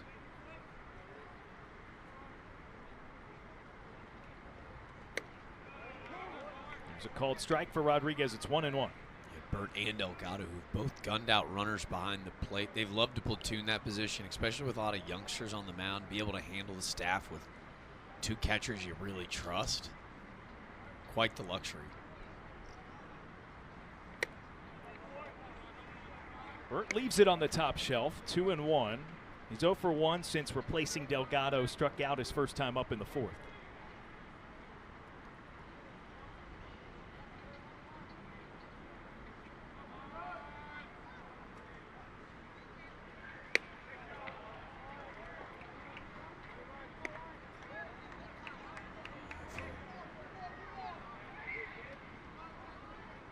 Rodriguez here, 7-8-9. You don't want to lose Burt. A knock, fine, but a leadoff walk will kill you. 3-1. Outside ball 4, and it is in fact the leadoff walk. Yeah, you just struggle with it because it kind of changes the demeanor. It'll actually get a couple Cougars to start moving around down to the pen. Especially a guy that you got to punch out in his last at-bat. Feels like you let one go.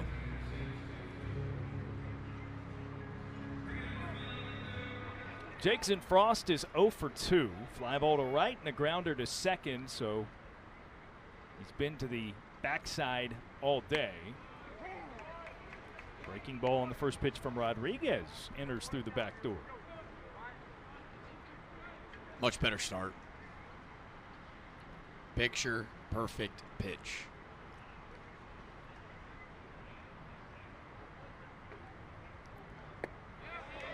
Frost, did he commit? Check over says no, and it's 1-1.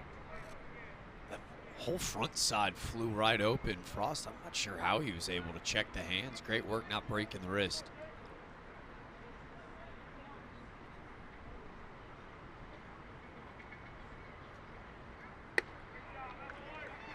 Rodriguez off the mark again, and he looks like he's maybe opening up a little bit is what's sending those pitches outside. Yeah, all the misses are in that left-handed batter's box, which tells you watch that glove side. Like he's just not closing very effectively. Does that time. It's bounced down the third baseline, but foul. And you can see he's a cross thrower, right? So he's throwing already across his body, so does a better job of being on time. All it takes is maybe that front side landing a little bit early, and then you're overcompensating, trying to rip through the zone with that glove.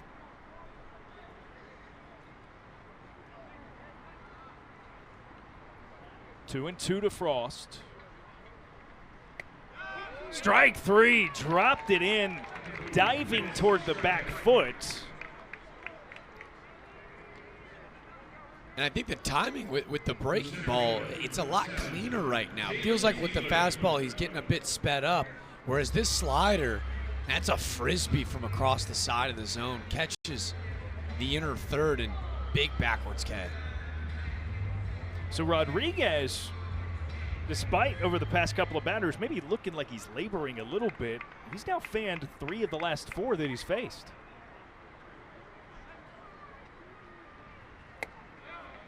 Jalen Ziegler takes the first for strike 1. He's 2 for 2.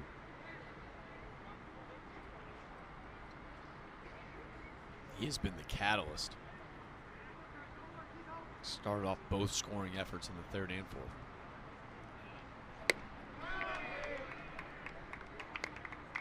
unsheaths the sword, and Ziegler's got an 0-2.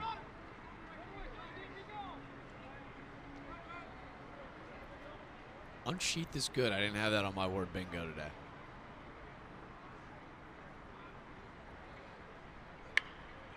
Off the handle, right side of the infield, knocked down by Jackson, who makes the play. It advances the runner to second. Go Happy Gilmore style here. 364 more days till hockey season. He gets down, blocks this right off the chest. We've seen a couple cue balls from Iowa where they're just they just do such a great job putting the ball in play. They don't strike out a ton. That's not an easy play. You see your first baseman go to two knees just to keep it in front. Easy money. Gable Mitchell watches it low, 1-0. He's 2 for 3. Drove in a run with a single his last time up. He's got a chance to do the same here.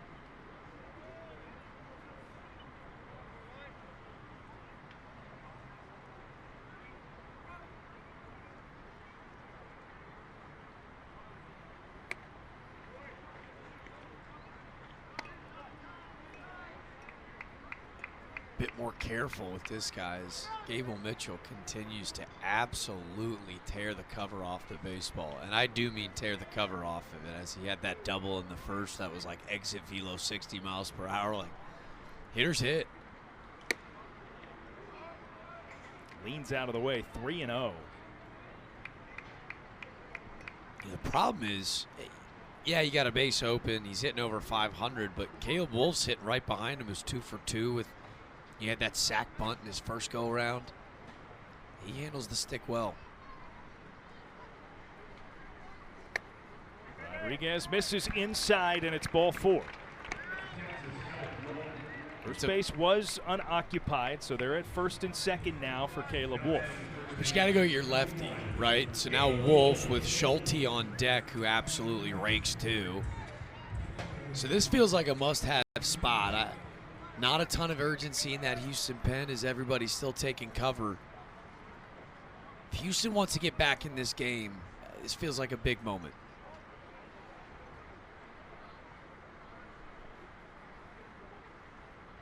Rodriguez deals and packages in a strike. Wolf is 2 for 2. Sack bunt his first time up, so that doesn't count against his average. RBI double and a single since then.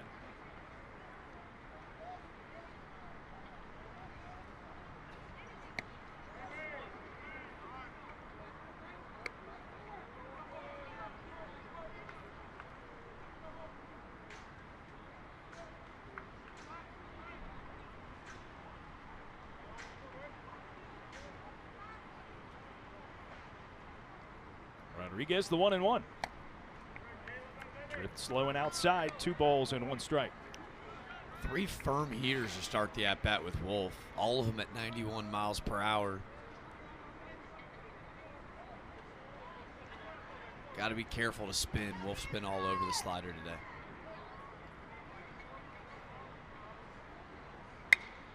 Lined, and it's down into left center field. That was the slider. Wolf capitalizes, and it's an RBI single.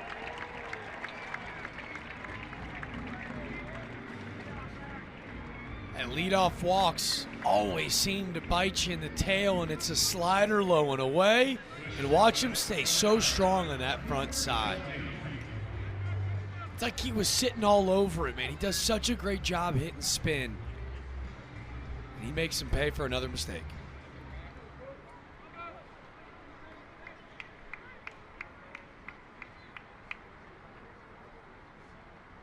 6-2 Hawkeyes. Cooper Schulte, the batter now, with 2 on.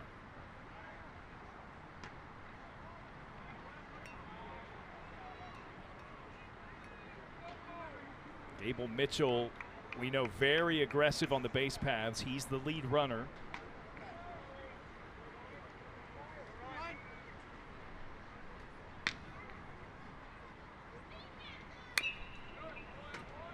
Touched foul, 0-1 to Schulte.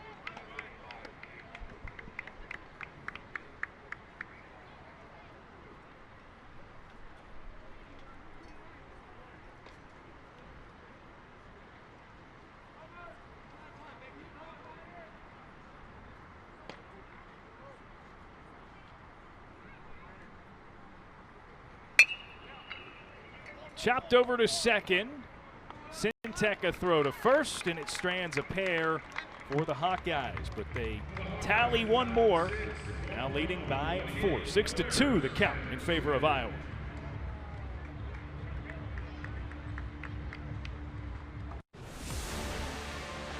From the front row to the upper level. From epic concerts to heart-stopping games. Tickets for Less puts you where the action is.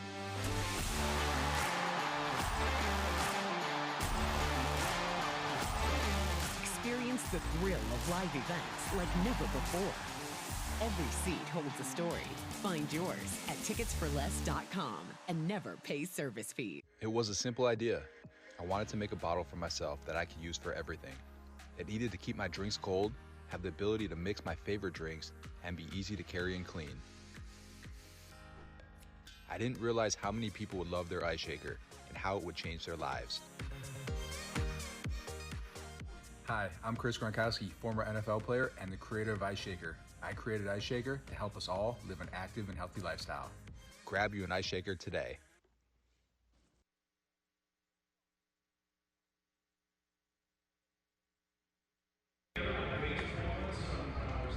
Texas Health Hospital Frisco is proud to provide the very best in healthcare with the quality of service that goes above and beyond your expectations. They've taken care of this community in its greatest time of need and will continue to do so in the years to come.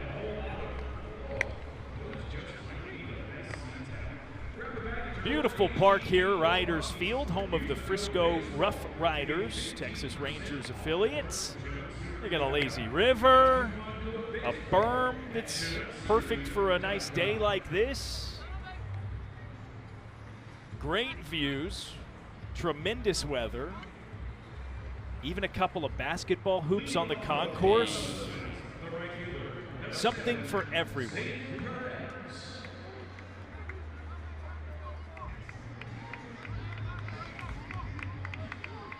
Including a really good baseball tournament happening. Ball field almost as beautiful as the 2-out and 2-strike hitting from the Iowa Hawkeyes today.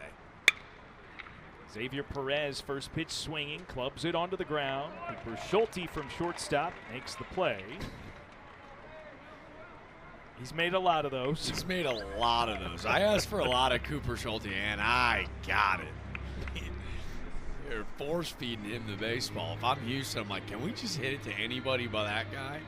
He's a vacuum cleaner over there. So one pitch and one out for the Hawkeyes defense.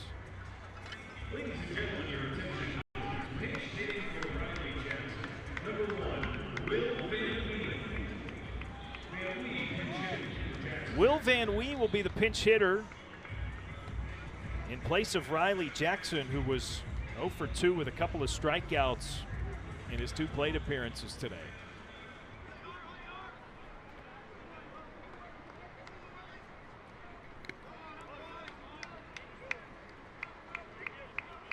It's a Houston team who started a lot of their movement with 2 outs, whereas Iowa, they just put so much pressure on you. And when you finally get to 2, you think you're going to be able to get out of the woods, and they say not so fast. I've been so impressed, right, on just the 9 hits, the 6 runs. Houston only 7 hits, only the 2 runs to show for it. We're kind of looking at each other in between breaks. It feels like this Iowa offense has just been so suffocating today. You're looking up and you're going, man, like, this seems like an almost insurmountable 4-run lead, and obviously not the case, but that's how good they've been today.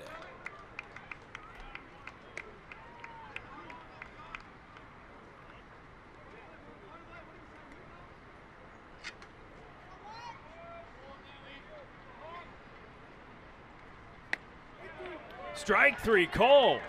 So Bleeker gets another. His 3rd punch out, the 5th for Houston Bats today.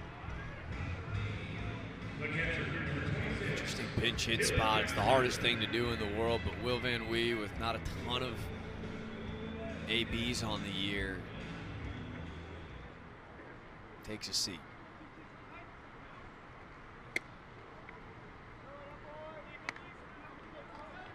One 1-0 to Dylan Maxey.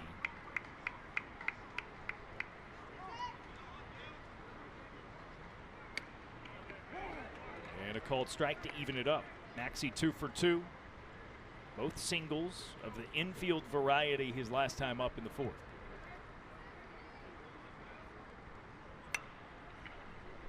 Popped up off the handle down the line and foul.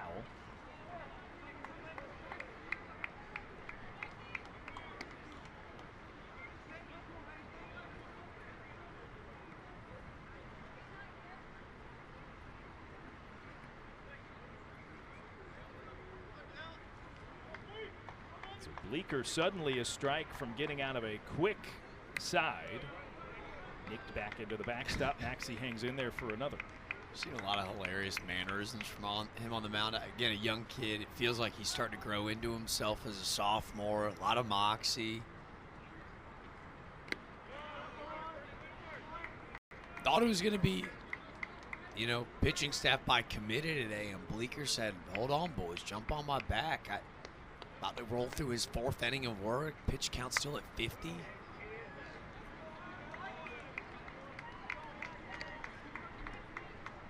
Maxey fighting with another dribbled foul.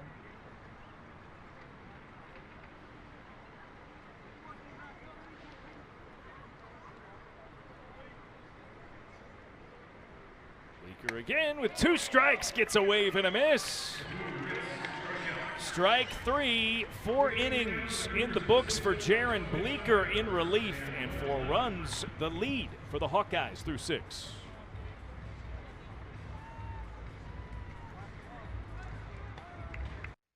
It was a simple idea. I wanted to make a bottle for myself that I could use for everything. It needed to keep my drinks cold, have the ability to mix my favorite drinks, and be easy to carry and clean. I didn't realize how many people would love their ice shaker and how it would change their lives. Hi, I'm Chris Gronkowski, former NFL player and the creator of Ice Shaker. I created Ice Shaker to help us all live an active and healthy lifestyle. Grab you an ice shaker today.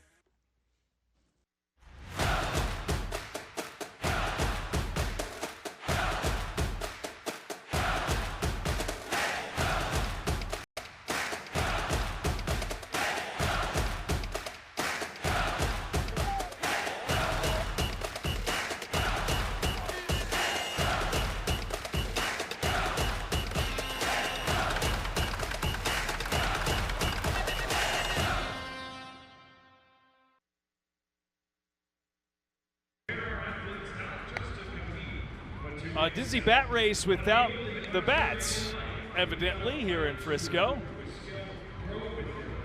It's a race to the chair. You got to sit down. Okay, there we go. Nice job. I think this was even worse. I think that was a blindfolded dizzy bat challenge, minus the bat.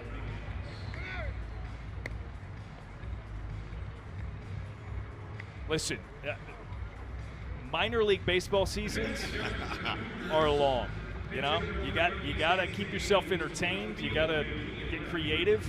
Well, there's nothing more creative than the largest water fixture. Sure, but I was going to say, and sometimes you might even run out of bats. Oh. So you got to be prepared for that. I think that's what that is. This is fine preseason tuning for the promotions team here for the Frisco Rough Riders. No bat, no problem. Let's just spin them around until they want to go hang out on that pool all day and never come back. You remove the word bat as you would remove the Dizzy physical challenge. bat from the race, and it's a dizzy race. No bat, but hear me out, guys. How about a blindfold?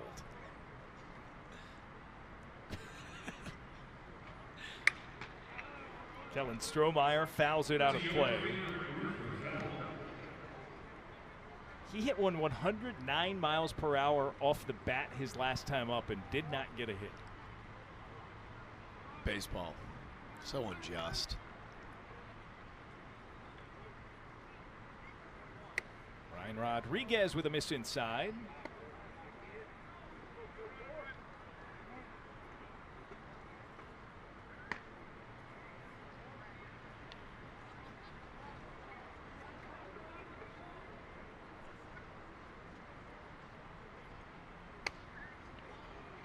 Strohmeyer fists it foul to the pull side. That's 2 strikes. He hit this off the tape. lefty. Told you across thrower Rodriguez is. He can make lefties feel silly at times. It's a heck of a spot.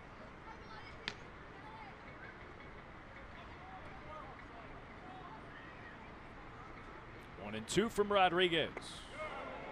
Strohmeyer didn't commit.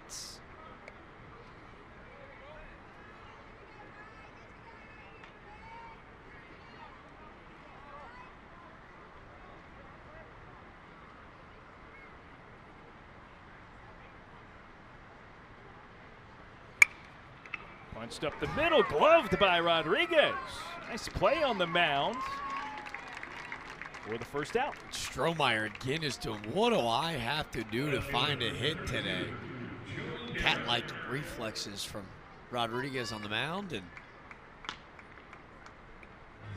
Houston's got number 35, Caden Cooper, warming, the freshman from Houston, Texas. They'd love if they couldn't stretch another inning out of Rodriguez. First to Joey Narrett, spins into the strike zone. First pitch slider, 0-1.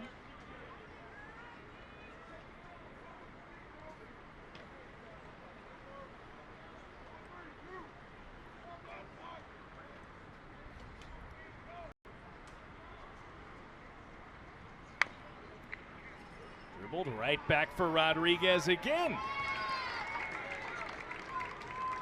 Once, twice, how about potentially thrice? Slider down, Narrett well out in front, caps it. And Rodriguez doing a great job staying calm, cool, collected. That play is not as easy as you think as a pitcher. Like, you have half a second to make a judgment call. If I'm going to beat him to the bag, do I have to make that in-between throw? And I was going to say, you saw him speed up once he realized, oh, this got to me a little slower than the last one. Exactly. Narrett's busting it out the box. More so a tougher decision than the actual execution of the play. Fastball for strike one to Mitch Wood. 1 for 3 with an RBI single in the game.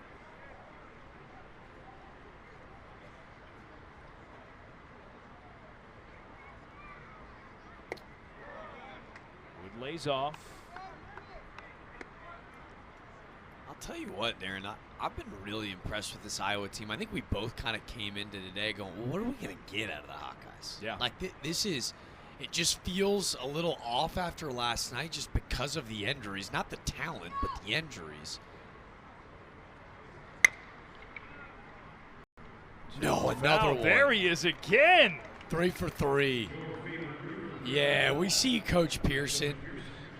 I hope that they clip this up. We get another look at it. Yeah, we've got third base coaches umpire replays. No glove, no problem this time on the move.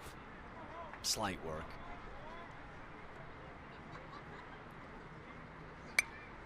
It takes a certain kind of coach to want to go after that ball, right? He came off his line. Yeah. Because you're kind of in a lose-lose scenario, right? You make a play and you miss it, your boys are laughing at you. If you make it, everyone's like, okay, ho-hum. Until you meet a broadcast team like us, and then we give you your own mixtape reel.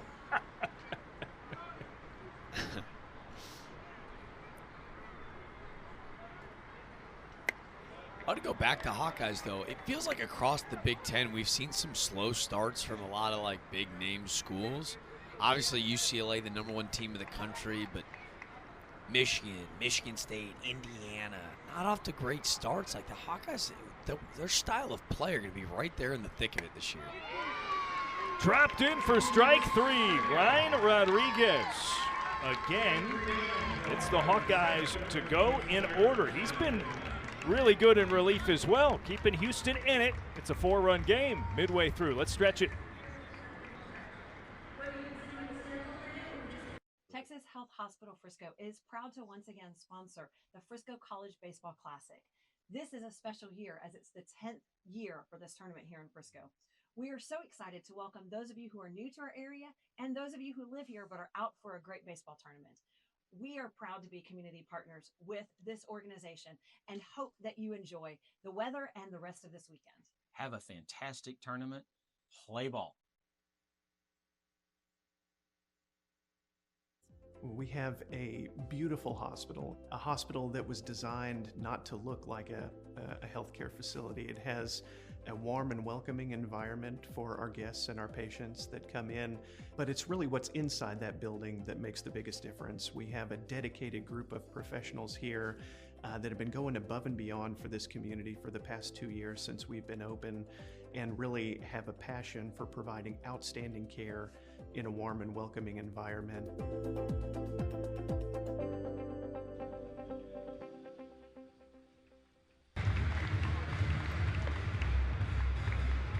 Welcome back in here at the Frisco Classic. We're on our way to the bottom of the 7th inning. Jack DeLongshaw, Darren Vaught.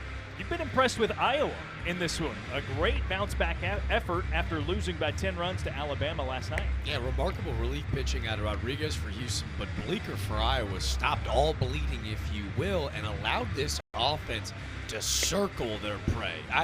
To me, what has been so impressive is it's not the big swing. It's not extra bases. It's not a huge cricket number. It is inning to inning, putting relentless pressure on their opponent. And to me, it's why they've gotten out to such a great start. I'm really impressed with this offensive unit. I mean, they are 7-8 deep. Karsten Sabathia leads off for Houston, 2 for 2 with a 2-run home run. Wastes no time, barreling one into the gap and back to the wall. He'll have extra bases, a stand-up double for Karsten Sabathia, now 3 for 3 on the day. Said, hum boys, time to wake up, time to go. The biggest swing to this point in the Frisco Classic. How about 111 miles per hour exit velo off the bat? To put in perspective, this is Major League Baseball type power. This is 100th percentile across the board at the D1 level. And to your point, 90 mile per hour across the plate. That's 111 on the way out. 0-0, no ambush. And let's see if he can't help wake up this Houston offense. Down 4, 9 outs to play with. Great swing to kick things off. And Cade Climby pinch hitting now for the Cougs. He replaces Carter Sintek, who had grounded out a couple of times, once into a double play.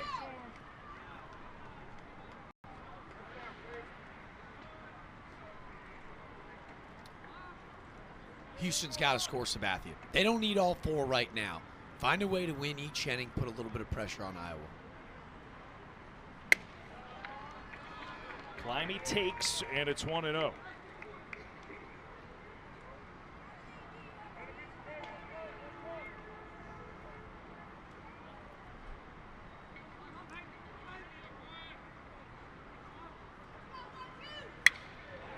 That's crushed out to the gap in left center field, and it's at the base of the wall. Back-to-back extra base hits, and just like that, Houston gets a run back. I told you Bleeker was improving upon a personal best, and it looks like the second time through the lineup, the boys got him. But how about the pinch hit spot from Climby? He wastes no time. He gets a breaking ball down in the inner part of the plate, and he just takes a wedge and drives one out. 111 off the bat of Sabathia. How about 109 for Climby? And just like that, deficit to 3. The 2 hardest hit balls of the day.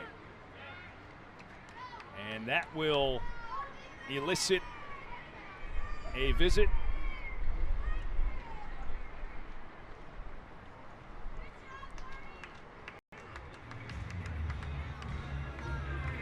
This is Coach Heller, so it feels like the day potentially done as Kyle Olivo warms in the pen for Iowa.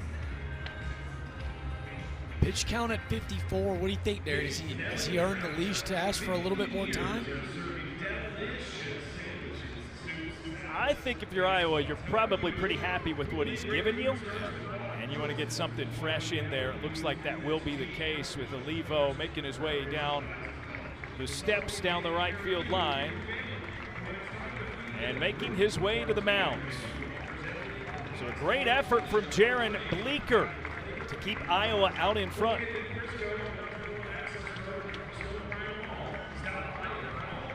It was a simple idea. I wanted to make a bottle for myself that I could use for everything. It needed to keep my drinks cold, have the ability to mix my favorite drinks, and be easy to carry and clean. I didn't realize how many people would love their ice shaker and how it would change their lives. Hi, I'm Chris Gronkowski, former NFL player and the creator of Ice Shaker. I created Ice Shaker to help us all live an active and healthy lifestyle. Grab you an ice shaker today. From the front row to the upper level. From epic concerts to heart-stopping games. Tickets for Less puts you where the action is.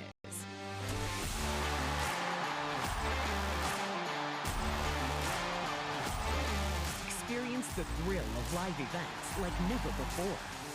Every seat holds a story. Find yours at ticketsforless.com and never pay service fees.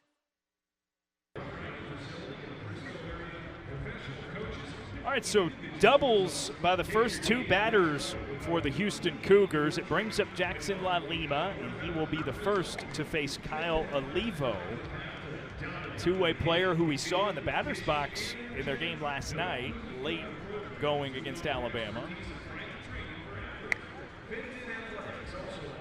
We'd actually been told that it was a likelihood he would pitch in their first game, but I think for Coach Heller and staff, maybe it just got a little out of hand against Alabama. You wanted to save at least one of your certain bullets for later in the weekend. And this kid's got some bullets in that arm. He redshirted a season ago. It's a fastball breaking ball mix. One of the very few Hawkeye players not from the state of Iowa, but don't worry, they didn't stray too far. The Franklin, Wisconsin native at 6'1", 180 pounds. They are really impressed with this young man's athleticism. It's why in this redshirt freshman year, they've allowed him to give the two-way deal a shot. Like, it has become more commonly accepted, if you will. It takes a certain type of dude to be able to handle it. They think that it actually makes him better on both sides of the plate, being able to focus on both. And, for Kyle Olivo, two large and loud barrels, two doubles to lead off the inning. That fastball needs to play, and he's got to throw strikes early because it kind of feels like Houston has found something that's worked for him.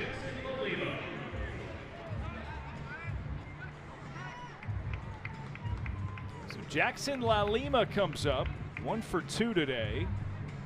Up until these last two batters, he was responsible for the hardest hit ball of the day that actually was for a hit anyway.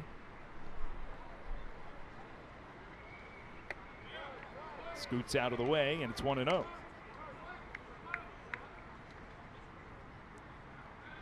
bottom of this Houston lineup has done damage for the Cougs today.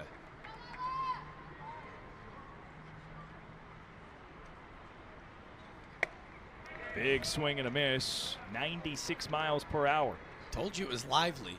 He's got some bullets in the back pocket. 96 and Lima, big wave.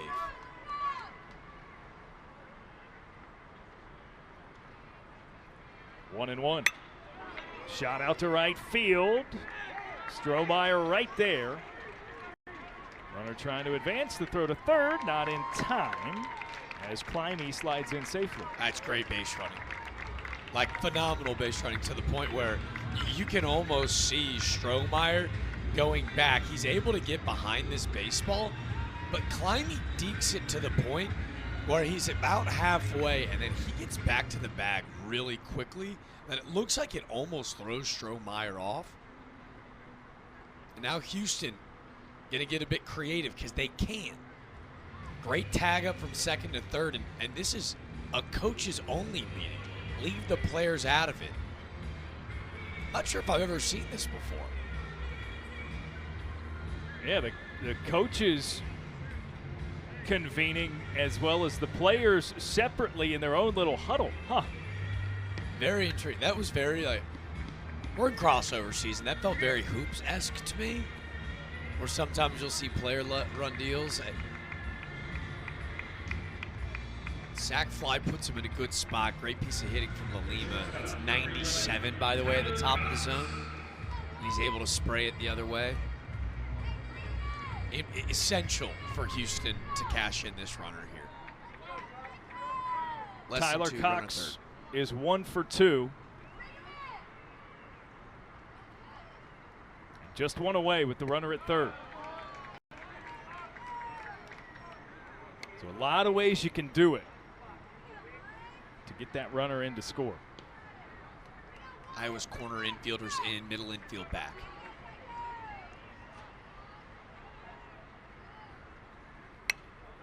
Fouled back by Cox. 1 ball, 1 strike. It's got to be a ground ball through the middle of the field, and he misses on the breaking ball. The fastball is really the only pitch playing in the zone right now. If you're Tyler Cox, got to sit on a heater. Cox with a 1-1 showing bunt, slashes, and fouls it back. That was fun for a couple milliseconds. Love the slash, very creative, brings both corner infielders even deeper in, but now he's behind. Levo's 1-2, gets a swing and a miss. Wow, he got Cox way off balance there. That's a big second out for Iowa. Yeah, the slash fun, but then when it doesn't work, it just completely puts you in the hole. And you see Cox, he just gets super defensive. He hasn't thrown that breaking ball really for a strike yet. He goes chasing. You saw the fastball get up to 96 a moment ago. That's a slider at 87 miles per hour.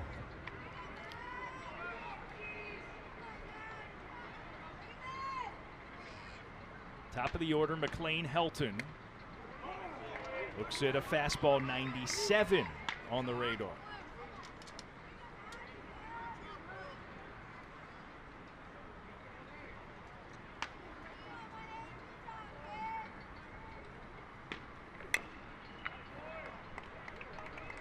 Foul ball 0-2. You know, Levo, highly recruited kid in the state of Wisconsin. He actually tore his UCL his senior year of high school. That's why he missed his entire freshman campaign.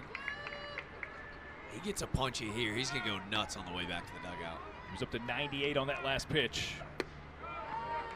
He's trying to burn it up. 98 again, misses the strike zone. It's 1-2. He's taking a peek back at that scoreboard. He can't help himself.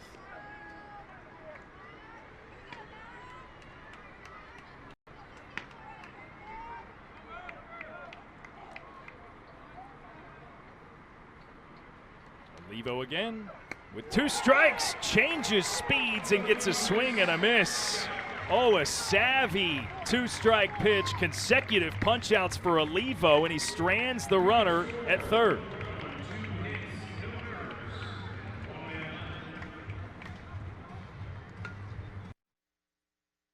The University of Alabama Online, where legends log in. A tradition of excellence.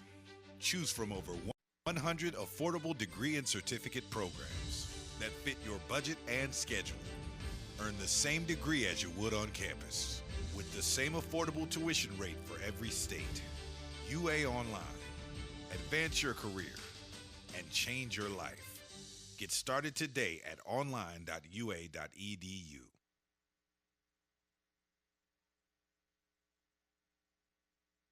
Texas Health Hospital Frisco is proud to once again sponsor the Frisco College Baseball Classic. This is a special year as it's the 10th year for this tournament here in Frisco. We are so excited to welcome those of you who are new to our area and those of you who live here but are out for a great baseball tournament. We are proud to be community partners with this organization and hope that you enjoy the weather and the rest of this weekend. Have a fantastic tournament. Play ball.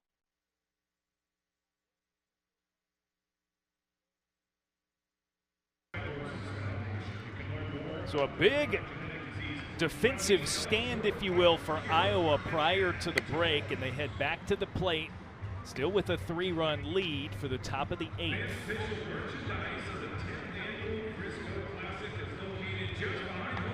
That's Caden Cooper on the mound for Houston. Cade climbing now into the game. He's over at third base. La Lima moves from third to second.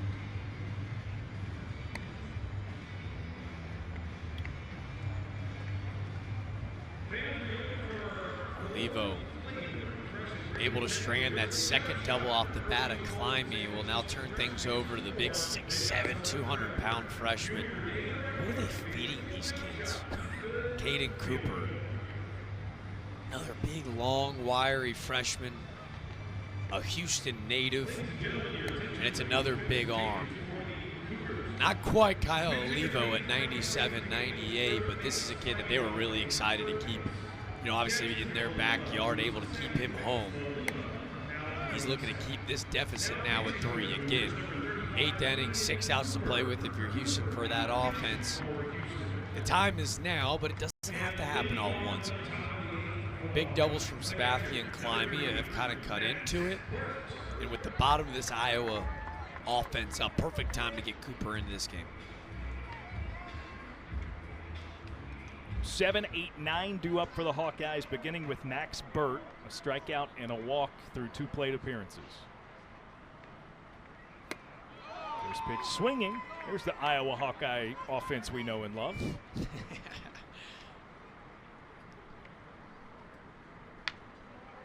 Goes Burt, Jackson Frost, and Jalen Zeger.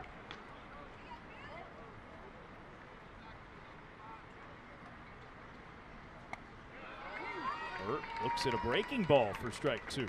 Great pitch. It's a fastball breaking ball mix. He'll throw the changeup, but for Caden Cooper, especially coming out of the pen in the situations he has, it's that big sweeper that he's going to utilize often.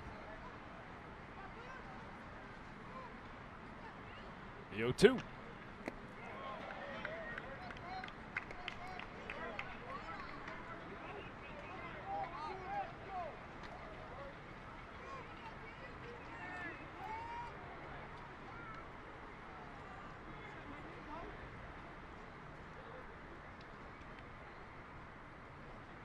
Cooper the pitch, just off outside.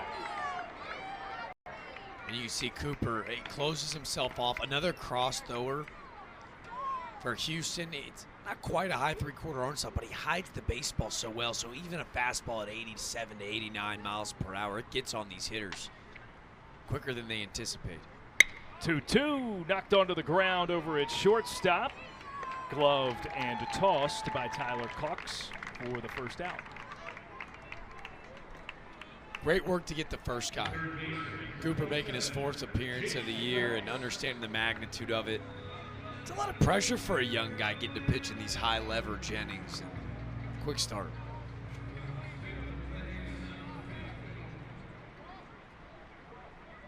One out, no one on for Frost, who's 0 for 3.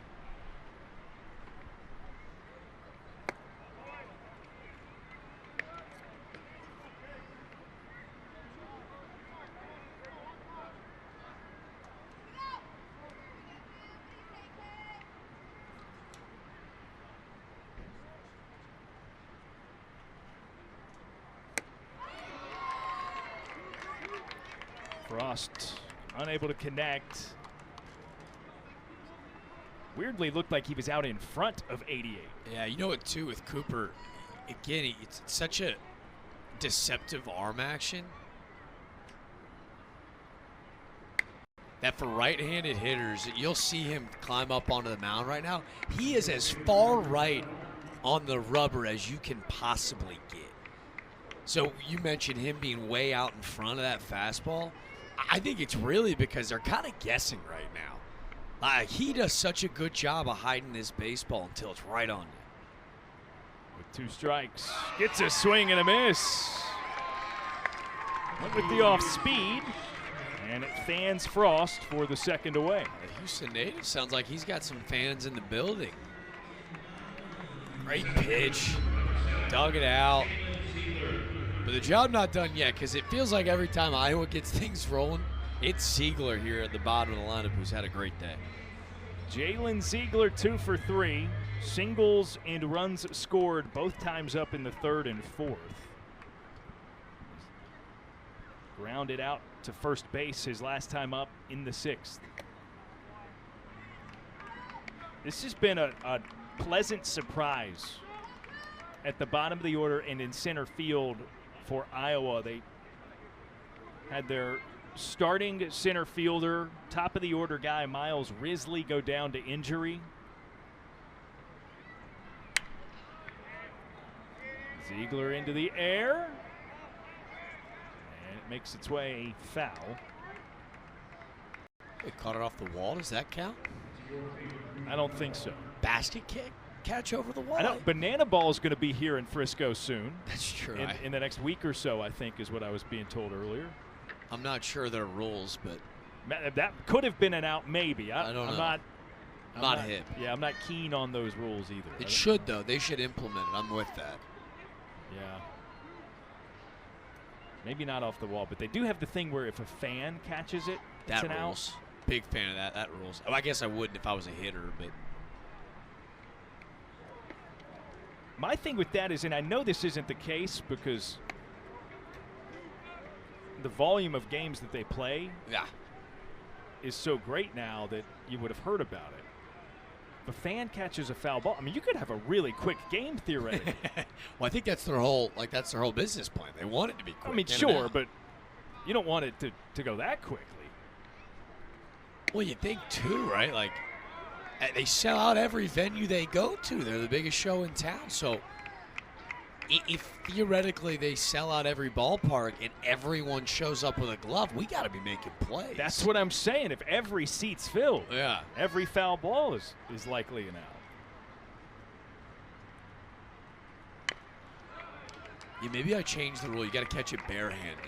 If it gets too like if the fans get too good at banana ball, maybe it's. They got to start. It's like we having gotta, a rules committee. We They're going to change the rules reel every this year. back, boys. Like no more gloves. I need to see barehanded plays only. That'll be the day when Banana Ball has a competitive balance committee. There you go. Full count to Ziegler. Swing and a miss. Strike three. And this time Iowa goes in order. We go to the bottom of the eighth. Still a 3-run game in Frisco.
If you want to stay up to date with the Frisco Classic all year round, be sure to follow on Facebook, Instagram, and X at Frisco Classic.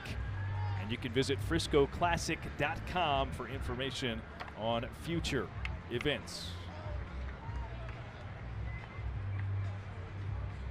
Bouncy horse race this time around for the between innings. Oh, she gets the dub and turns around and throws the L right in her friend's face. Fire me up with some competitive spirit. Bottom eight, even the mid-inning marketing ploys are matching the energy.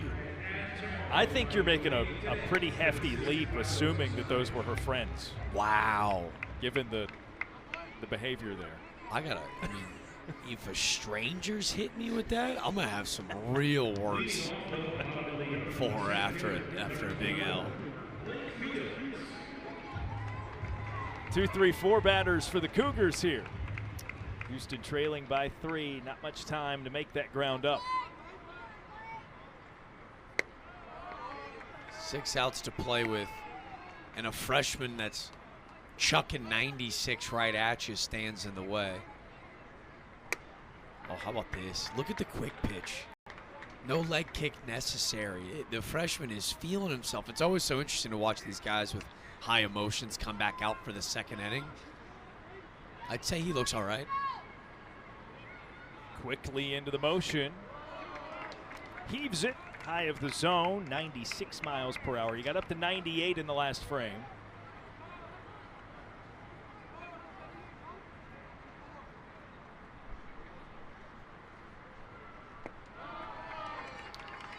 to snap that one into the striking zone, but You've seen different tempo in every single pitch so far this at-bat as well. 3-1. Fastball hammered down the line and into left. A fair ball. Blake Fields up at second, and it's another double for the Cougars. Love the approach from Fields. Fastball in, on time and ready. You're 3-1, especially with a fresh on the mound. You're going, hey, he's got to come to me with a strike here. Like, I cannot expand the zone and get to full. And Fields is selective, and he selects correctly. Another double. It's 3 in just 2 innings for the Cougs. Last frame, it was Karsten Sabathia with a leadoff extra base hit. He came around to score not that long after.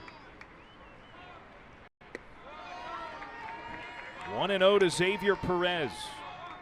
It feels so hard to believe, but Houston's actually out hitting Iowa in this baseball game. Hard to believe because Iowa feels like they've controlled this game from start to finish.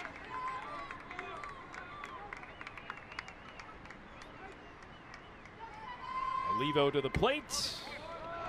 Spinner misses the mark. It's inside, and it's 2-0. Perez 0 for 3. Strikeout and a couple of ground balls to shortstop.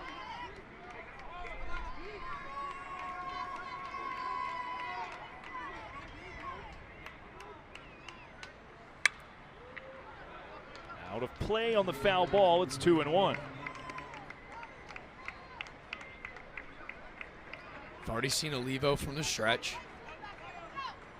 It's just as smooth within the delivery.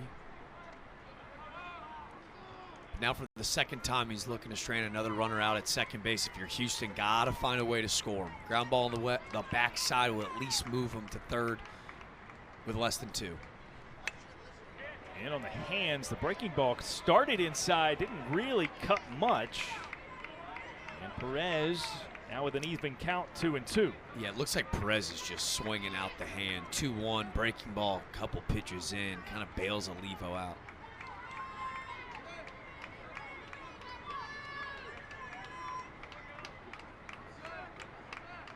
Olivo with 2 strikes. Bounces it over.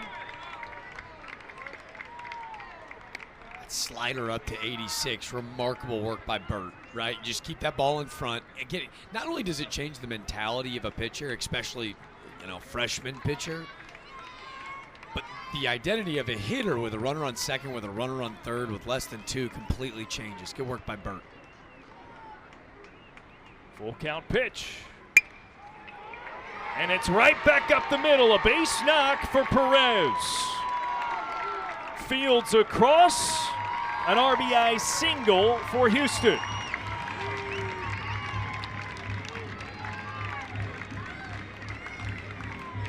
And don't look now, Jack. We got a 2-run ball game. Man, the athleticism of Olivo, it looks like on that back swipe, he almost comes up with this single through the middle of the field. And this is a sharply hit single. Perez doesn't get too big. It's a breaking ball in a full count. We got 96 in the back pocket with a 3-run lead. Was a little bit surprised at the pitch selection. Regardless, Houston cuts it to just 2. Will Van Wee now the batter. He's 0 for 1 with a strikeout since entering his last time up. A swing and a miss. It's 0-1. It's Perez's first hit of the day. And it's a big one. Still no outs.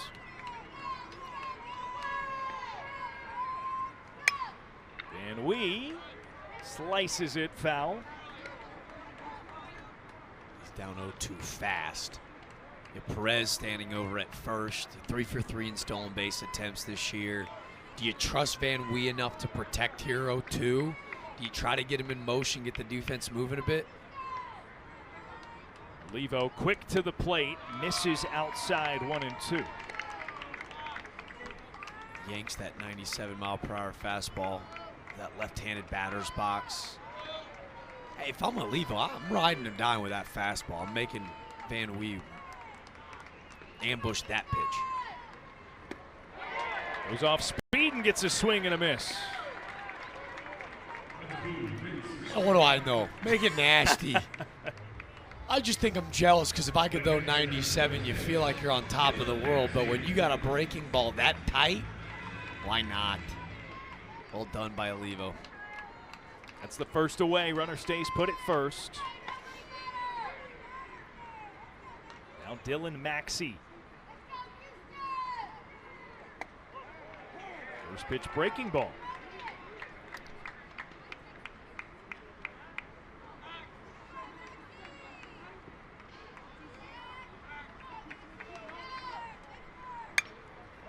Shot up into the air. And out of play into the seats, 0-2.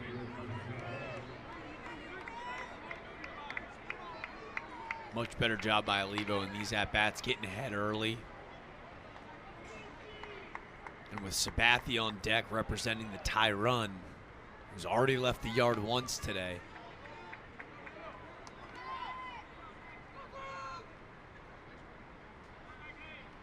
Olivo the 0-2. Punched out into the outfield, and it's down and left.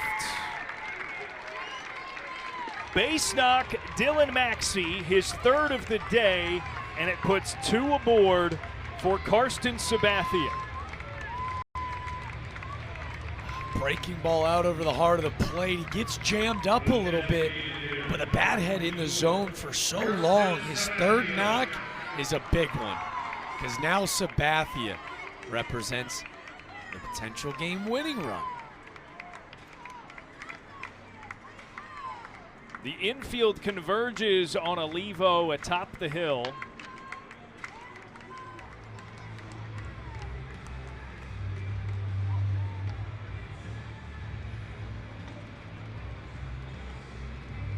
Just looking down to that Iowa pen, you see a couple Hawkeyes moving around, but this feels like his inning, right? He's their most lively arm. He feels ready to rumble. That's number 6, Joe Husak. Graduate transfer who might have the experience to handle this situation, but I think they want this stuff. This is best on best. This is Olivo and Sabathia.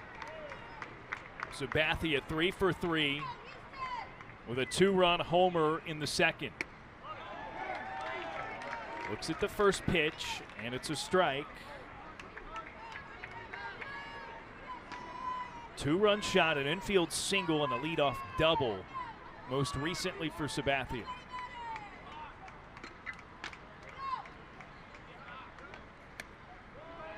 Taken outside, 1-1. Great take. Both fastballs on the outer third. It looks like a really calm take for Sabathia, who everyone's thinking, and I'm just saying it, just a triple shy of the cycle today.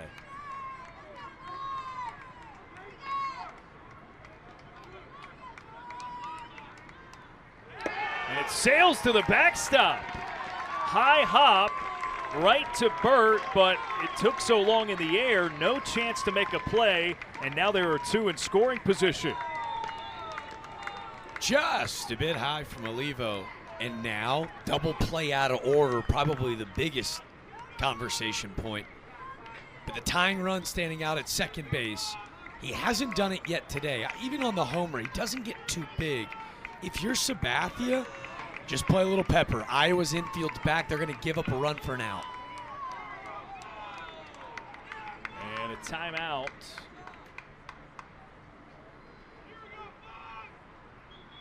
With Burt receiving and giving some signals toward the Iowa dugout. Do you consider issuing an automatic walk here? I thought about it. The only reason that you do it is to get the double play back in order. But with Climby, the pinch hitter who came in with that double, he moves well. I just don't think you can run the risk of walking the bases loaded in this spot. Looks like they'll throw to Sabathia, 2-1. Big swipe at it, and it's 2-2. That's just a dude trying to go win a game, right? I mean, that pitch is 4 balls up, and he's swinging at his eyes. Now 2-2, got to get a bit more selective and get a job done. Olivo gets a swing and miss.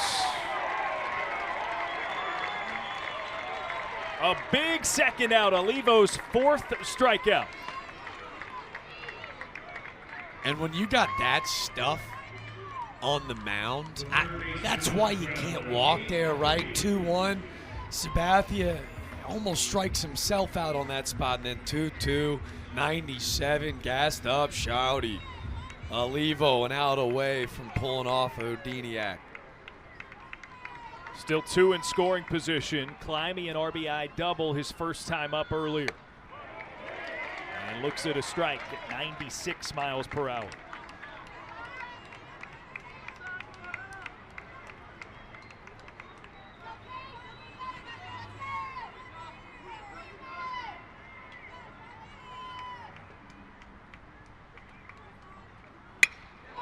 Launched out to center field, right to a man. 111 off the bat for Climbing, but he comes up empty-handed. It strands 2 in scoring position. Houston trailing by 2. We go to the 9th.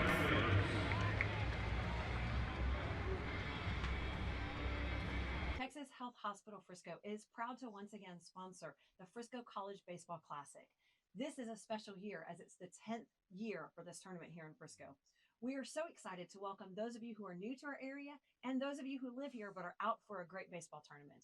We are proud to be community partners with this organization and hope that you enjoy the weather and the rest of this weekend. Have a fantastic tournament. Play ball.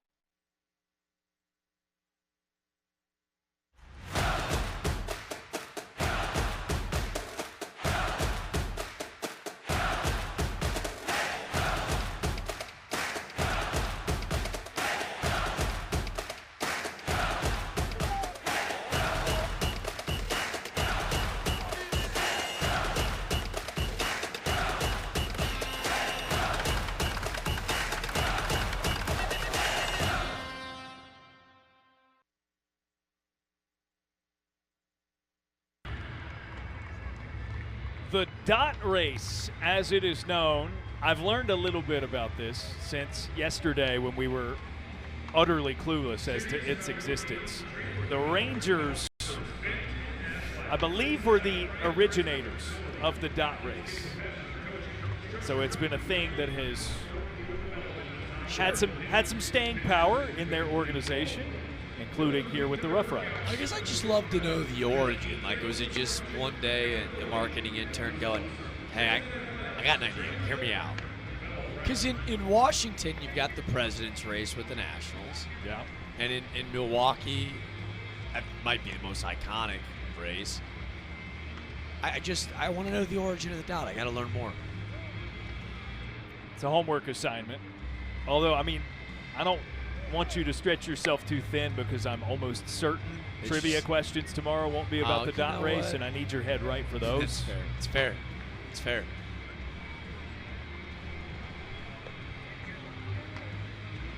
So we saw a yellow dot here for the Rough Riders crew. The dot race for the Rangers is a long running, they do it in the middle of the 6th, evidently, tradition with 3 colored dots, a red, a green, and a blue.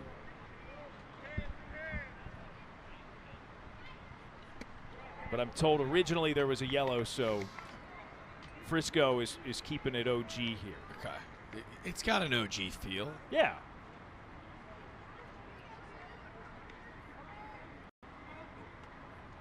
Top of the order for Iowa.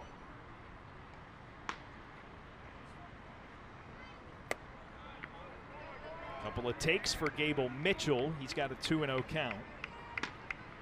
Nice day at the plate for him. 2 for 3. Run driven in and a run scored.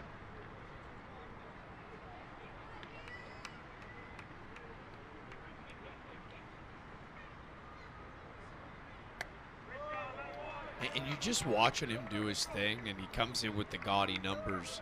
I'm not saying he's going to hit 500 this year, but why can't he compete for a batting championship crown this year? Like, when you watch how he gets his hits, it's all very calculated. They're all very professional at-bats. There's the first strike from Cooper. He's the leadoff batter, so this is the case a lot of the time. But at this point in the year, he is an even 500 hitter when he leads off an inning for the Hawkeyes. Hard hit over to shortstop. Cox squeezes and throws over to first. Another clean barrel at a 100-mile-per-hour exit, Philo, and we're just not surprised anymore. Heck of a play by the shortstop, though. Seen some stellar defensive work on both sides from Tyler Cox and Schulte out of that 6-hole.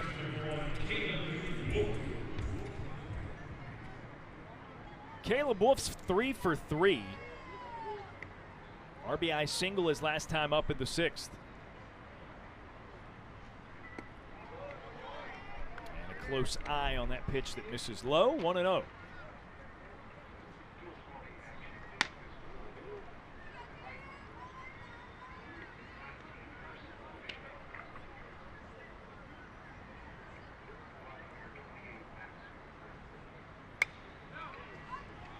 Slung foul, 1-1.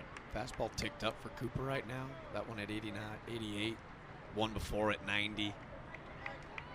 He's got to get Houston back in that dugout. What a, I don't want to say heartbreaking because we've still got 3 outs to play with, but deflating inning if you're the Cougs. Down 2, second and third, your hottest hitter up. He punches, oh well, Climby. 111, the hardest hit baseball we have seen here at the Frisco Classic, and it's just a good old-fashioned L8 for Iowa. Houston out hitting Iowa, and the Hawkeyes saying, yeah, this is our style of play. 2-2 now for Wolf. The only time he's gotten out today, he did it on purpose with a sacrifice bunt.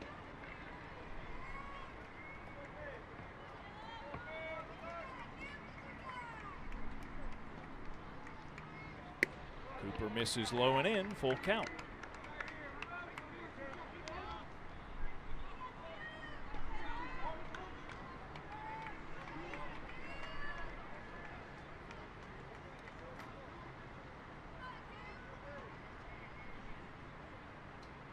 Three-two with one away. Stroked out to right field, high and deep, and it's down for another hit. Wolf for extra bases this time, gets his second double of the day. He's 4 for 4. And again, this pitch low and away, a changeup, righty-lefty changeups, and Wolf hunts all over it. Just thinking to yourself, Iowa with now just 10 hits, only 3 extra base, and Wolf's got 2 of them.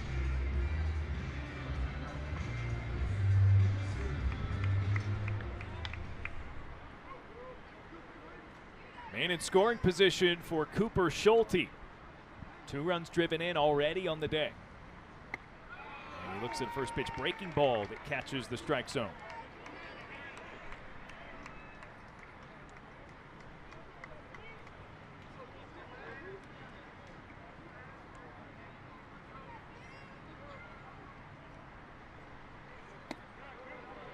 One ball, 1 strike to Schulte.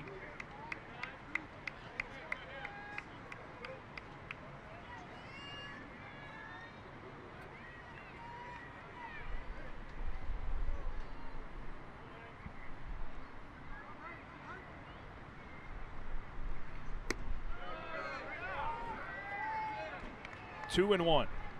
Iowa took the lead scoring in the top of the first inning, then lost it on the 2-run homer by Karsten Sabathia in the second.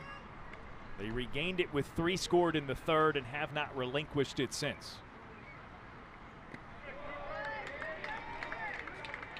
Looking to add some insurance before they throw to Houston's bats in the bottom of the 9th.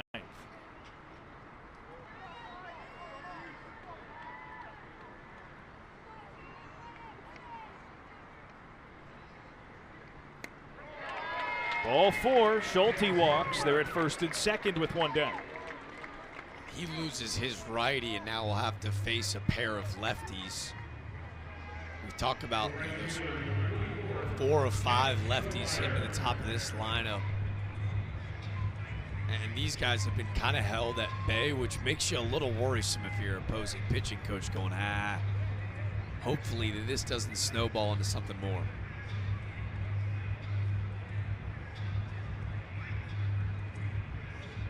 Cooper receives a visit.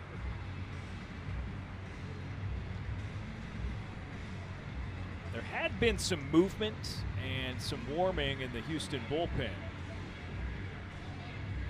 And they will make the call.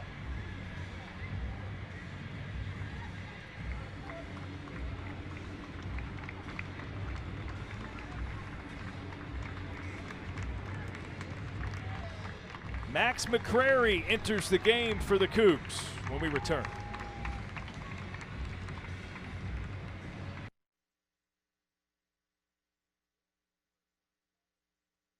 It was a simple idea. I wanted to make a bottle for myself that I could use for everything. It needed to keep my drinks cold, have the ability to mix my favorite drinks, and be easy to carry and clean. I didn't realize how many people would love their ice shaker and how it would change their lives.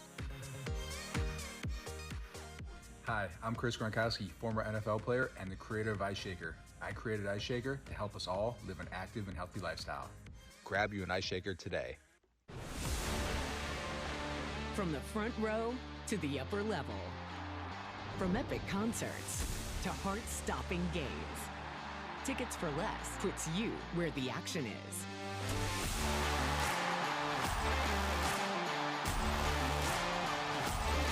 Experience the thrill of live events like never before. Every seat holds a story. Find yours at ticketsforless.com and never pay service fees. Runners at first and second with one away. And Max McCrary is the new pitcher for Houston. The left-hander will face Kellen Strohmeyer, a lefty bat, who is followed by Joey Narrett, also a lefty bat. So you talked about it. It's worked to the advantage of Iowa all day in terms of getting the pitching matchups they like, in addition to getting Houston to kind of pivot off of what their plan might be.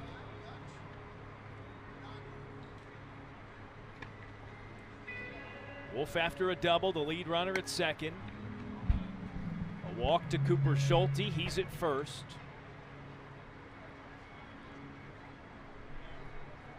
If you're Iowa, with one out, Jack, you'd love to get yourself into a situation where you can drive these two guys in, make it a 4-run game instead of a 2-run game going into the bottom of the ninth. This is where they've proved to be so dangerous, right? With 2 strikes, with 2 outs, runners in scoring position, being out hit today, yet was still, I don't want to say a comfortable lead, but they've led from start to finish. And to your point, this feels like for a Houston team that felt like they had them right there on the ropes. This could be their final nail in the coffin, if you will. But Max McCrary stands in the way, a freshman southpaw from the Woodlands. It's go time for him. Strohmeyer hitless today with a lot of hard contact. First pitch skied up into the air, curling into foul ground.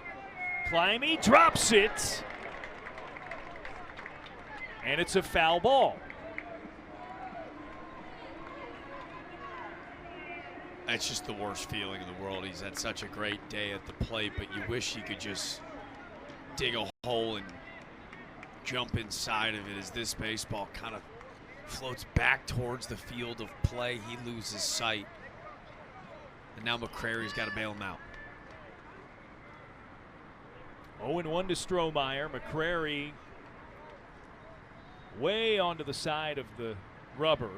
Pitches, and Strohmeyer fouls it away. So we talked about it in the righty versus righty sense earlier. This can shorten things up for a left-hander when throwing to lefty hitters. No question. And a great sequence, too, where you kind of saw him off. You go slider, fastball. Now you got him thinking. The 0-2. Hard hit on the ground. A toss to second. Cox the turn to throw. A double play gets Houston out of the side into the bottom of the ninth inning, down only by 2.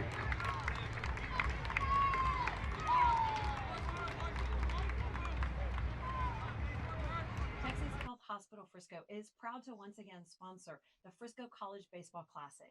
This is a special year as it's the 10th year for this tournament here in Frisco. Texas Health Hospital Frisco is proud to once again sponsor. It was a simple idea.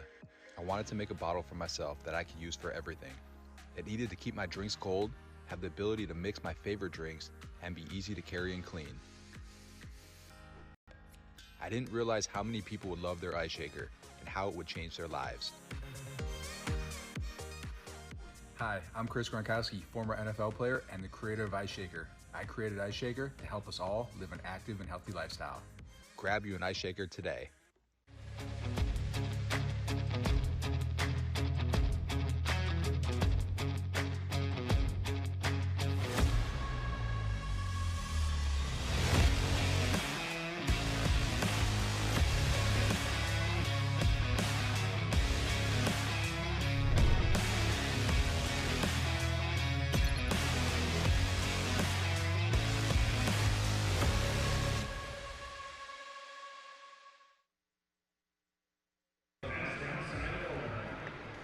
So here we go, bottom of the ninth inning. The Cougars of Houston trying to tie it or win it. Second game for both of these teams on day 2 of the Frisco Classic. Kyle Olivo still out there on the mound for Iowa. He's got 8-9-1 in the order. Number 6, Joe Husak, still warming in that pen, but they told us going into the week they were surprised to not see him last night with that game getting out of hand. This is their back-end bully, right? He's their leverage guy. They want him to grow into these moments, and now a chance to slam the door.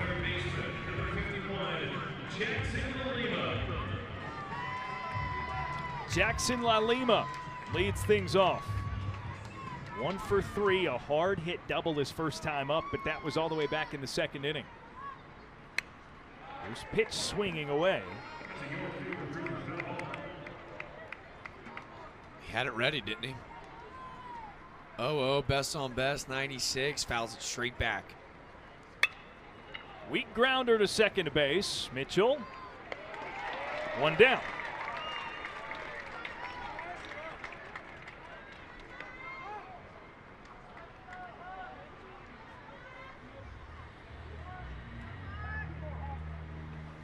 Iowa 2 outs away from a big bounce back victory. And a pinch hitter for Houston here, Antonelli Savateri.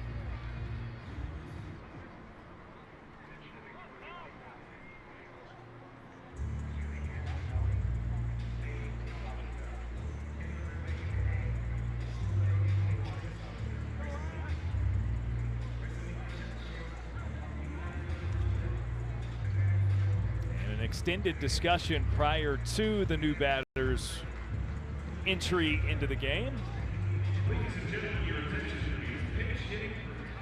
Savateri, who's got 30 at-bats this season. He's got 7 knocks and just trying to find a way to get on base in this spot. Anyway, anyhow. Leaves it on the first, 95 miles per hour, up and outside. This is the 9th spot in the order, so it goes back to McLean Helton after Savateri.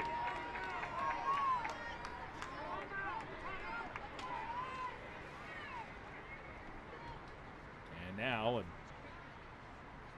offensive conference being called for.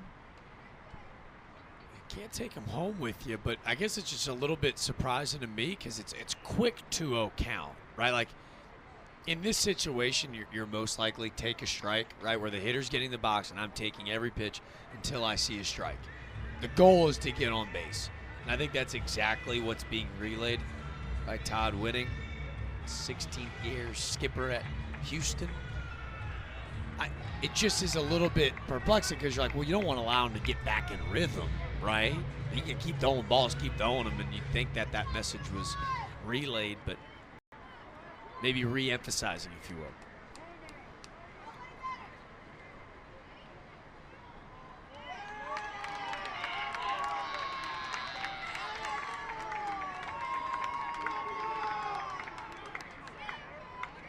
You think he said something to him? Yeah, I'm not sure what this is about, but no signal was given, but the home plate umpire, Jason Millsap, seemingly with some kind of warning. Hey, the Wisconsin native, he pitches with some flair on the mound. I love it, man. Maybe chirping it at the southpaw. He's got 3-0 to worry about.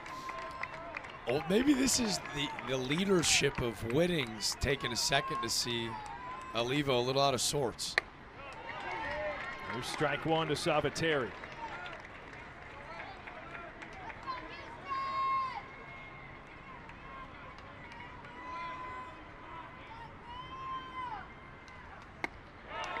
Strike two taken. It's got to be boxed up. Even 3-1 pitch at the bottom of the zone. Salvatierre takes. Now he's got to fight. Full count. Got to find a way on base. Olivo the 3-2. Punched. And it's through. Pinch hit single for Salvatierre. And it turns the order over. Tying run to the plate. And he just stays right through the middle of the field. It's 95. Love the effort by Olivo trying to get there. Trickles into the outfield, but that was what was so huge about Cooper in that last inning. Get your 0, and now the tying run represented the box. McLean Helton is 0 for 4.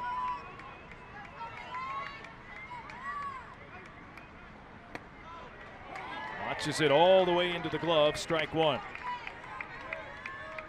It's impressive about Olivo, too. When he goes to that slide step, his arm action, he's still up to 94, 95, barely getting into his lower half.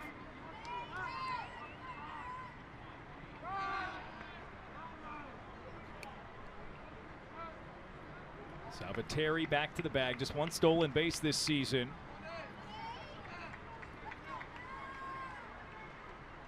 It's a small lead, right? Like, he doesn't matter. We got to get that guy in the box across is what Houston's thinking. Over top of the strike zone. Good take.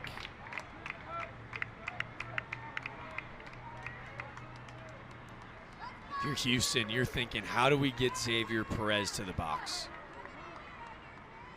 In the hole, can you just keep passing along to the heart of this offense?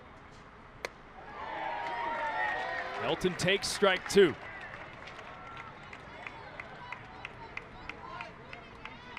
That was filthy from Olivo. A little bit more deliberate, slower breaking ball at 80 miles per hour, but right across the inner third. 1-2. Line drive, and it's down into left. Potential tying run is aboard after consecutive base knocks by the Cougars.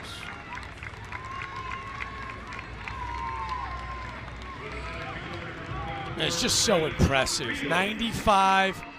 Your leadoff man being a leadoff man. Keep the ball game alive. A laser the other way. And out comes Rick Heller to perhaps make a change.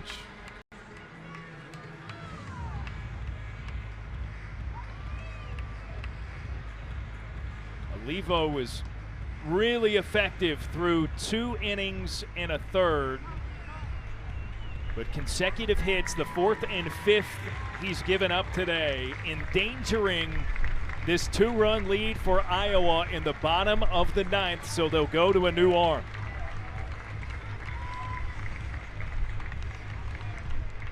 Texas Health Hospital Frisco is proud to once again sponsor the Frisco College Baseball Classic. This is a special year as it's the 10th year for this tournament here in Frisco. We are so excited to welcome those of you who are new to our area and those of you who live here but are out for a great baseball tournament. We are proud to be community partners with this organization and hope that you enjoy the weather and the rest of this weekend. Have a fantastic tournament. Play ball. We have a beautiful hospital, a hospital that was designed not to look like a healthcare facility. It has a warm and welcoming environment for our guests and our patients that come in, but it's really what's inside that building that makes the biggest difference. We have a dedicated group of professionals here that have been going above and beyond for this community for the past 2 years since we've been open, and really have a passion for providing outstanding care in a warm and welcoming environment.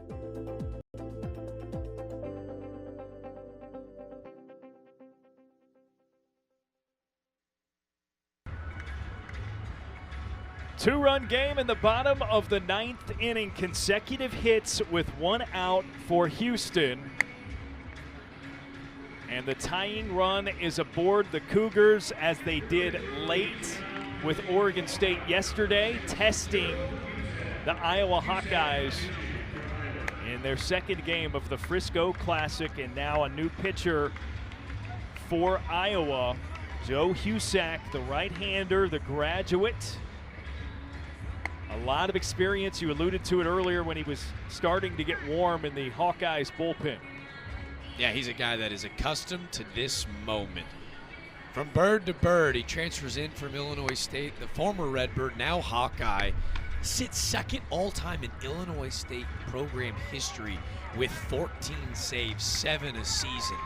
He became a premier reliever in a Missouri Valley Conference that, frankly, has dominated the postseason in college baseball the last few years, sending teams to not only Omaha, but the Super Regionals as well. Now Husak, who recorded 22 punch-outs a year ago, has to limit this damage, right? Guy at second base, fine. He's got to go find a way to slam the door. Blake Fields, the batter, he's 2 for 4. Husak, a first pitch for a strike.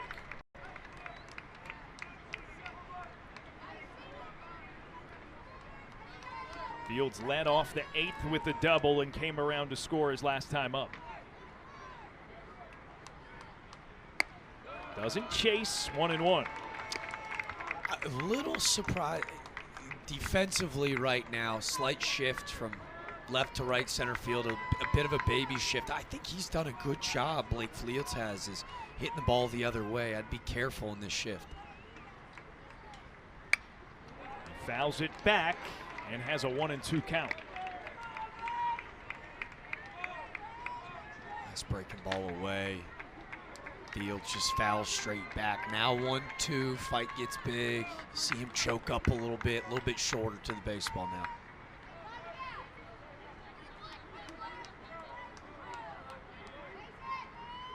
Husak, a check at second, to the plate, and he hit the batter with 2 strikes. It loads the bases.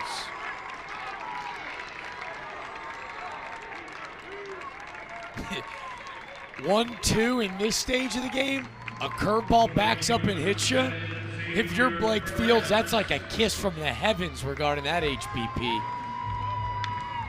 Now it's go time. If you're Houston, this was the dude that you wanted up.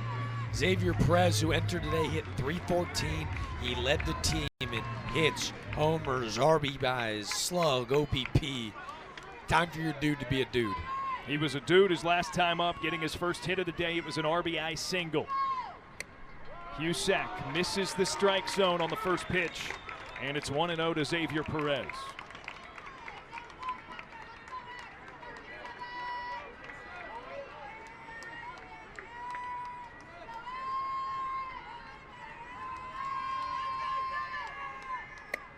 Big swing from Perez, can't connect, 1-1. Joe Husak this season, 4 1/3. Hasn't walked a guy, 5 strikeouts, but already his second HBP. That is a costly free 90.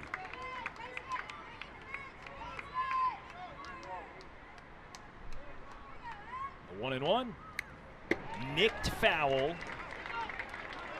and Perez has 2 strikes. It's a heater from 87 to 89 miles per hour, but the off-speed plays so well off of each other.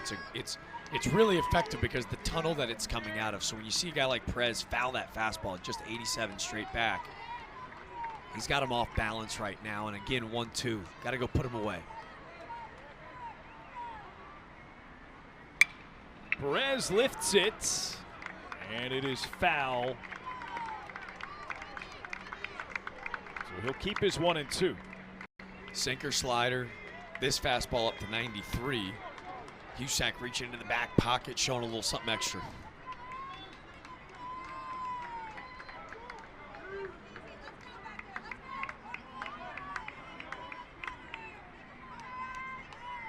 Another with 1-2. Perez keeps the bat on his shoulder, evened up count now. Such a good take.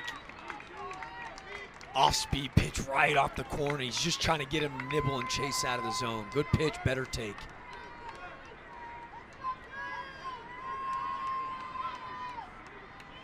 Two balls, two strikes. Husak, the pitch. Perez, another foul ball.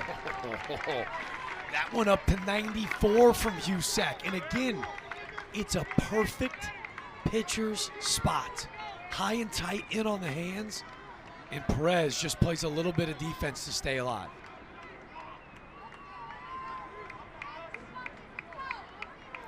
The 7th pitch from Husak to Perez. Strike 3! He dropped it right into the zone to retire Houston's best hitter.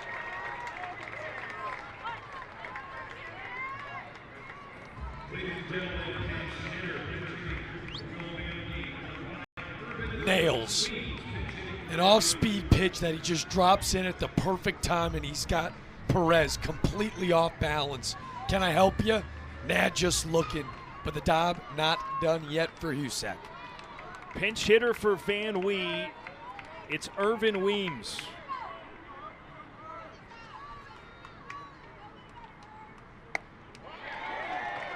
First pitch taken. That's 0-1. It's the stuff dreams are made of, right? A pinch hitter with the bases loaded, down 2.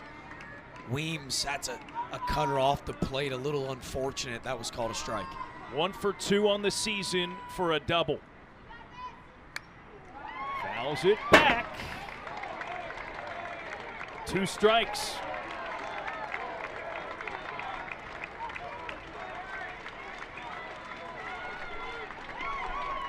Little deja vu for the Cougars. Bottom 9, bases loaded. An out away or a hit away. Husak misses high. Do you know how tough it is as a pinch hitter to not take like a big hack at that swing? Like you're trying to be the guy, he lays off. Good take.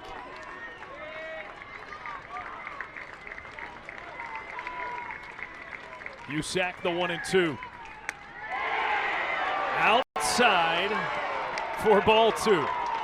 The Hawkeye faithful wanted it. Husak just changing the eye level. This is a slider that's 3 balls off the plate, clearly off. But man, is this kid sharp, right? 14 saves over the last 2 years. The 2-2. Again outside. Full count, bases loaded. Oh man, someone pinch me. Let's go. Back-to-back days for Houston with the bases loaded and 2 outs. Can they cash in this go around? Houston has not gotten anything but a strikeout all day from this spot in the order. The 3-2.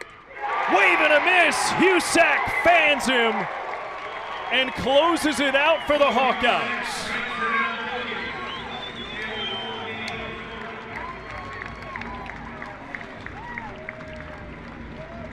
Doors. Husak in back-to-back innings. It was Olivo in the 8 with runners in scoring position. In less than 2, they get their 2 big outs. And today, in the ninth, work yourself into a jam, work your way out of it. Houston out-hits Iowa. But on a day where everyone scratches their head and goes, man, are these Hawkeyes banged up on the mound? How do they respond? With a gutsy, resilient effort to walk away victorious here at day 2 of the Frisco Classic. 7 of Iowa's 10 hits came with 2 strikes. And it was a great effort all around, but Caleb Wolf, their first baseman, finished 4 for 4 on the day. On the way to this 6-4 victory. And a big finish from Husak, the back end guy.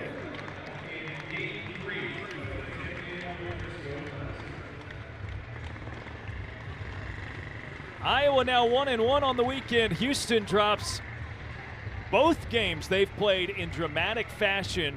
Here's a look at Wolf's day, 4 for 4 at the plate. I mentioned earlier the only time he got out was intentionally a sacrifice bunt, his first time up in the first. Top of the lineup was just ruthless against the Cougs today. 2 big doubles. They only had 3 extra base hits. And Wolf just gets the job done time and time again. And what a ball game from Frisco. That was so clean on both sides of the baseball. All 3 phases of the game proving necessary for Iowa to find a way to win a ball game. What a game to get our day started. Day 2 of the Frisco Classic. Final score, Iowa 6, Houston 4. Stay tuned. We got a banger coming your way with Oregon State, Alabama as well. That'll be Coach Casey and Chris Mikoski with you here on D1 Baseball. For Jack DeLongshaw and the rest of our crew, of Darren Vaught. So long for just a short bit while we get the field reset for Bama and Oregon State. Thanks for watching.